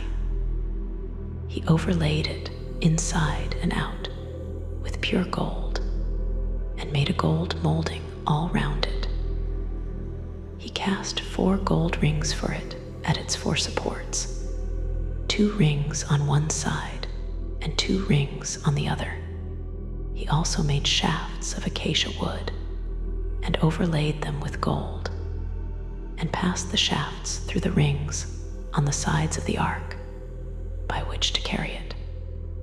He also made a mercy seat of pure gold, 2.5 cubits long and 1.5 cubits wide, and modeled 2 great winged creatures of beaten gold, putting them at the 2 ends of the mercy seat. 1 winged creature was at one end, and the other winged creature at the other end, making the winged creatures of a piece with the mercy seat at either end. The winged creatures had their wings spread upwards, protecting the ark with their wings, and facing each other, their faces being towards the mercy seat. He made the table of acacia wood, 2 cubits long, 1 cubit wide, and 1.5 cubits high, and made a gold molding all round it. He fitted it with struts a hand's breadth wide, and made a gold molding round the struts. He cast 4 gold rings for it, and fixed the rings at the 4 corners, where the forelegs were. The rings lay close to the struts to hold the shafts for carrying the table. He made the shafts of acacia wood and overlaid them with gold. These were for carrying the table. He made the accessories, which were to go on the table. Its dishes, cups, jars, and libation bowls of pure gold. He also made the lampstand of pure gold, making the lampstand, base, and stem of beaten gold, its cups, calyxes, and bud being of a piece with it. 6 branches sprang from its sides. 3 of the lampstands branches from one side, 3 of the lampstands branches from the other. The first branch carried 3 cups shaped like almond blossoms, each with its calyx and bud. The second branch, too, carried 3 cups shaped like almond blossoms, each with its calyx and bud. And similarly, all 6 branches springing from the lampstand. The lampstand itself carried 4 cups shaped like almond blossoms, each with its calyx and bud. 1 calyx under the first 2 branches springing from the lampstand, 1 calyx under the next pair of branches, and 1 calyx under the last pair of branches. Thus, for all 6 branches springing from the lampstand. The calyxes and the branches were of a piece with the lampstand, and the whole was made from a single piece of pure gold, beaten out. He also made its 7 lamps, its snuffers and trays of pure gold. He made the lampstand and all its accessories from a talent of pure gold. He made the altar of incense of acacia wood, 1 cubit long and 1 cubit wide. It was square and 2 cubits high. Its horns were of a piece with it. He overlaid its top, its sides all round, and its horns with pure gold, and made a molding to go all round. He made 2 gold rings for it below the molding on its 2 opposite sides, to take the shafts used for carrying it. He made the shafts of acacia wood and overlaid them with gold. He also made the holy anointing oil and the fragrant incense, blending it as a perfumer would. Chapter 38. He made the altar of burnt offerings of acacia wood, 5 cubits long and 5 cubits wide. It was square and 3 cubits high. At its 4 corners, he made horns, the horns being of a piece with it, and overlaid it with bronze. He made all the altar accessories, the ash pans, shovels, sprinkling basins, hooks, and fire pans. He made all the altar accessories of bronze. He also made a grating for the altar of bronze network, below its ledge, underneath, coming halfway up. He cast 4 rings for the 4 corners of the bronze grating to take the shafts. He made the shafts of acacia wood and overlaid them with bronze. He passed the shafts through the rings on the sides of the altar for carrying it. He made the altar hollow out of boards. He made the bronze basin and its bronze stand from the mirrors of the women who served at the entrance to the tent of meeting. He made the court. On the south side, the curtaining of the court was of finely woven linen, 100 cubits long, its 20 poles and their sockets being of bronze, and their hooks and rods of silver. On the north side, 100 cubits of curtaining, its 20 poles and their 20 sockets being of bronze, and their hooks and rods of silver. On the west side, there were 50 cubits of curtaining, with its 10 poles and their 10 sockets, the poles, hooks, and rods being of silver. On the east side, there were 50 cubits. On one side, there were 15 cubits of curtaining, with its 3 poles and their 3 sockets. And on the other side, either side of the gateway to the court, there were 15 cubits of curtaining with its 3 poles and their 3 sockets. All the curtaining round the court was of finely woven linen. The sockets for the poles were of bronze, the poles' hooks and rods of silver. Their capitals were overlaid with silver, and all the poles of the court had silver rods. The screen for the gateway to the court was of finely woven linen embroidered with violet purple, red purple, and crimson, 20 cubits long and 5 cubits high, all the way along like the curtaining of the court.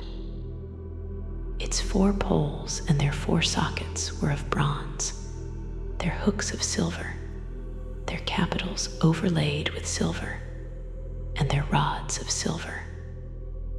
All the pegs round the dwelling and the court were of bronze. These are the accounts for the dwelling of the testimony, drawn up by order of Moses, the work of Levites, produced by Ithamar son of Aaron, the priest, Bezalel son of Uri, son of Hur, of the tribe of Judah, made everything that Yahweh ordered Moses to make, his assistant being Oholiab son of Ahisamach, of the tribe of Dan, an engraver, embroiderer, and needleworker in violet purple, red purple, and crimson materials, and fine linen, the amount of gold used for the work. For the entire work for the sanctuary, the gold consecrated for the purpose was 29 talents and 730 shekels, reckoned by the sanctuary shekel.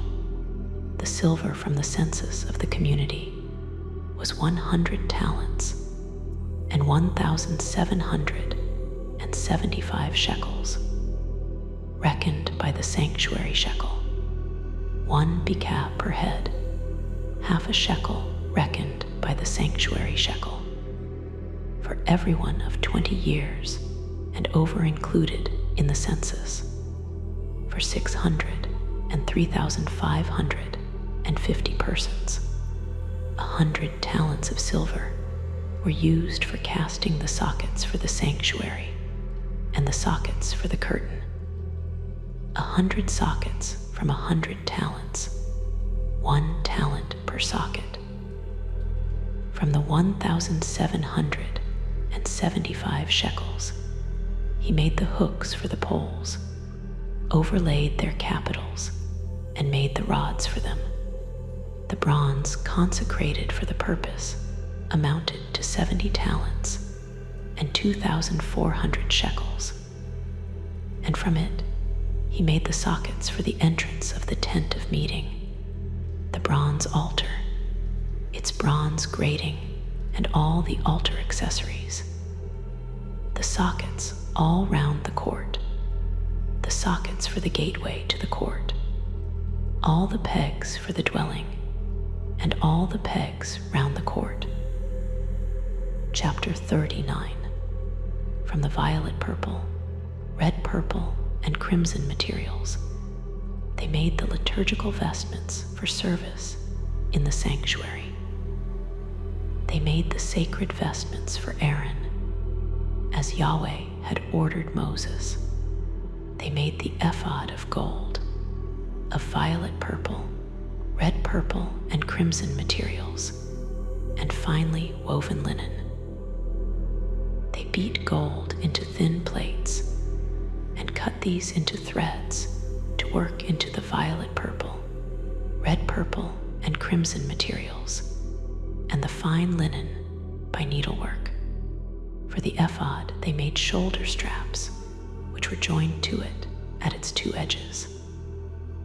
The waistband on the ephod to hold it in position was of a piece with it, and of the same workmanship, of gold, violet purple, red purple, and finely woven linen, as Yahweh had ordered Moses. They worked the cornelians, mounted in gold setting, and engraved, like an engraved seal, with the names of the sons of Israel, and put the stones on the shoulder straps of the ephod to commemorate the sons of Israel, as Yahweh had ordered Moses.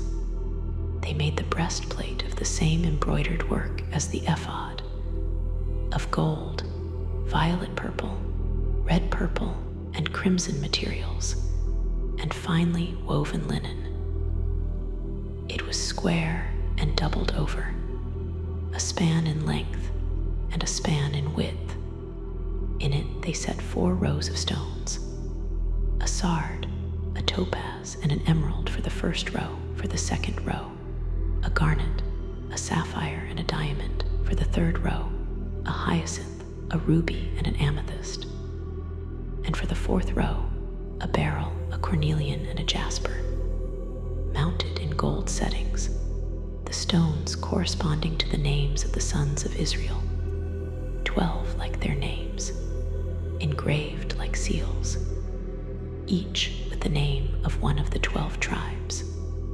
For the breastplate, they made chains of pure gold twisted like cords, and they made 2 gold rosettes and 2 gold rings, putting the 2 rings on the 2 outside edges of the breastplate, and fastening the 2 gold cords to the 2 rings on the outside edges of the breastplate. The other 2 ends of the cords they fastened to the 2 rosettes, putting these on the shoulder straps of the ephod on the front. They also made 2 gold rings and put them on the 2 outside edges of the breastplate on the inner side against the ephod. And they made 2 more gold rings and put them low down on the front of the 2 shoulder straps of the ephod, close to the join, above the waistband of the ephod. They secured the pectoral by a violet purple cord passed through its rings and those of the ephod, so that the pectoral would sit above the waistband and not come apart from the ephod, as Yahweh had ordered Moses. They made the robe of the ephod woven entirely of violet purple. The opening in the center of the robe was like the neck of a coat of mail. Round the opening was a border, so that it would not get torn. On the lower hem of the robe, they made pomegranates of violet purple, red purple, and crimson, and finely woven linen, and made bells of pure gold, putting the bells between the pomegranates all round the lower hem of the robe. Alternately, a bell and then a pomegranate, all round the lower hem of the robe of office, as Yahweh had ordered Moses. They made the tunics of finely woven linen for Aaron and his sons, the turban of fine linen, the headdresses of fine linen, the breeches of finely woven linen, the waistbands of finely woven linen, embroidered with violet purple, red purple, and crimson, as Yahweh had ordered Moses. They also made the flower, the symbol of holy consecration, of pure gold, and on it, like an engraved seal, they engraved, consecrated to Yahweh.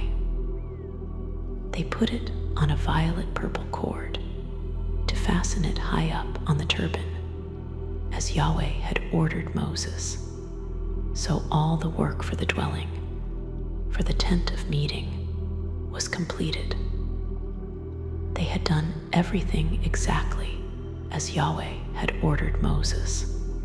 They then brought Moses the dwelling, the tent and all its accessories, its clasps, frames, crossbars, poles, and sockets, the cover of ram's skins dyed red, the cover of fine leather, and the screening curtain, the ark of the testimony and its shafts, and the mercy seat, the table, all its accessories, and the loaves of permanent offering, the lampstand of pure gold, its lamps, the array of lamps, and all its accessories, and the oil for the light, the golden altar, the anointing oil, the fragrant incense, and the screen for the entrance to the tent, the bronze altar and its bronze grating, its shafts, and all its accessories, the basin and its stand, the curtaining for the court, its poles, its sockets, and the screen for the gateway to the court, its cords, its pegs, and all the accessories for the service of the dwelling, for the tent of meeting, the liturgical vestments for officiating in the sanctuary, the sacred vestments for Aaron the priest, and the vestments for his sons, for the priestly functions. The Israelites had done all the work exactly as Yahweh had ordered Moses. Moses inspected all the work. They had indeed done it as Yahweh had ordered, and Moses blessed them. Chapter 40. Yahweh then spoke to Moses and said, "On the first day of the first month, you will erect the dwelling, the tent of meeting, and place the ark of the testimony in it, and screen the ark with the curtain. You will then bring in the table and arrange what has to be arranged on it. You will then bring in the lampstand and set up its lamps. You will place the golden altar of incense in front of the ark of the testimony, and place the screen at the entrance to the dwelling. You will place the altar of burnt offerings in front of the entrance to the dwelling, the tent of meeting, and you will place the basin between the tent of meeting and the altar, and fill it with water. You will then set up the surrounding court and hang the screen at the gateway of the court. Then, taking the anointing oil, you will anoint the dwelling and everything inside, consecrating it and all its accessories. It will then be holy. You will then anoint the altar of burnt offerings and all its accessories. Consecrating the altar will then be especially holy. You will then anoint the basin and its stand and consecrate it. You will then bring Aaron and his sons to the entrance of the tent of meeting, bathe them thoroughly, and then dress Aaron in the sacred vestments, and anoint and consecrate him to serve me in the priesthood. You will then bring his sons, dress them in tunics, and anoint them as you anointed their father, to serve me in the priesthood. Their anointing will confer an everlasting priesthood on them for all their generations to come. Moses did this. He did exactly as Yahweh had ordered him. On the first day of the first month in the second year, the dwelling was erected. Moses erected the dwelling. He fixed its sockets, set up its frames, put its crossbars in position, and set up its poles. He spread the tent over the dwelling, and the covering for the tent over that, as Yahweh had ordered Moses. He took the testimony and put it in the ark, positioned the shafts on the ark, and put the mercy seat on top of the ark. he brought the ark into the dwelling and put the screening curtain in place, screening the ark of the testimony. As Yahweh had ordered Moses, he put the table inside the tent of meeting, against the side of the dwelling, on the north, outside the curtain, and on it arranged the loaves before Yahweh, as Yahweh had ordered Moses. He put the lampstand inside the tent of meeting, opposite the table, on the south side of the dwelling, and set up the lamps before Yahweh, as Yahweh had ordered Moses. He put the golden altar inside the tent of meeting, in front of the curtain, and on it burnt fragrant incense, as Yahweh had ordered Moses. He then put the screen at the entrance to the dwelling. He put the altar of burnt offerings at the entrance to the dwelling, to the tent of meeting, and on it offered the burnt offering and cereal offering, as Yahweh had ordered Moses. He put the basin between the tent of meeting and the altar, and put water in it for the ablutions, where Moses, Aaron, and his sons washed their hands and feet whenever they entered the tent of meeting or approached the altar. They washed, as Yahweh had ordered Moses. He then set up the court round the dwelling and the altar, and set up the screen at the gateway to the court. Thus Moses completed the work.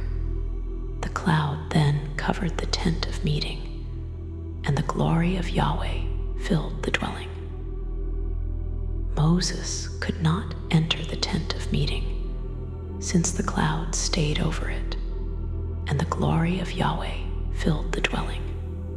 At every stage of their journey, whenever the cloud rose from the dwelling, the Israelites would resume their march.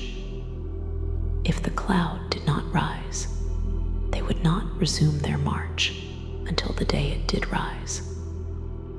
For Yahweh's cloud stayed over the dwelling during the daytime, and there was fire inside the cloud at night, for the whole house of Israel to see at every stage of their journey.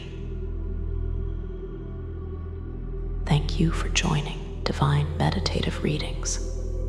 As we conclude our journey through the sacred words of Exodus, take a moment to sit in stillness and reflection. Let the images, lessons, and presence of Yahweh dwell in your heart. Remember the faithfulness, guidance, and holiness revealed in these stories, from deliverance to consecration, from covenant to dwelling, and carry their quiet wisdom with you throughout your day. Take a deep breath. Feel gratitude for this time of contemplation and connection. And when you are ready, gently return your awareness to the world around you, carrying peace and calm within you. Until we meet again, may the presence of Yahweh guide and bless your steps.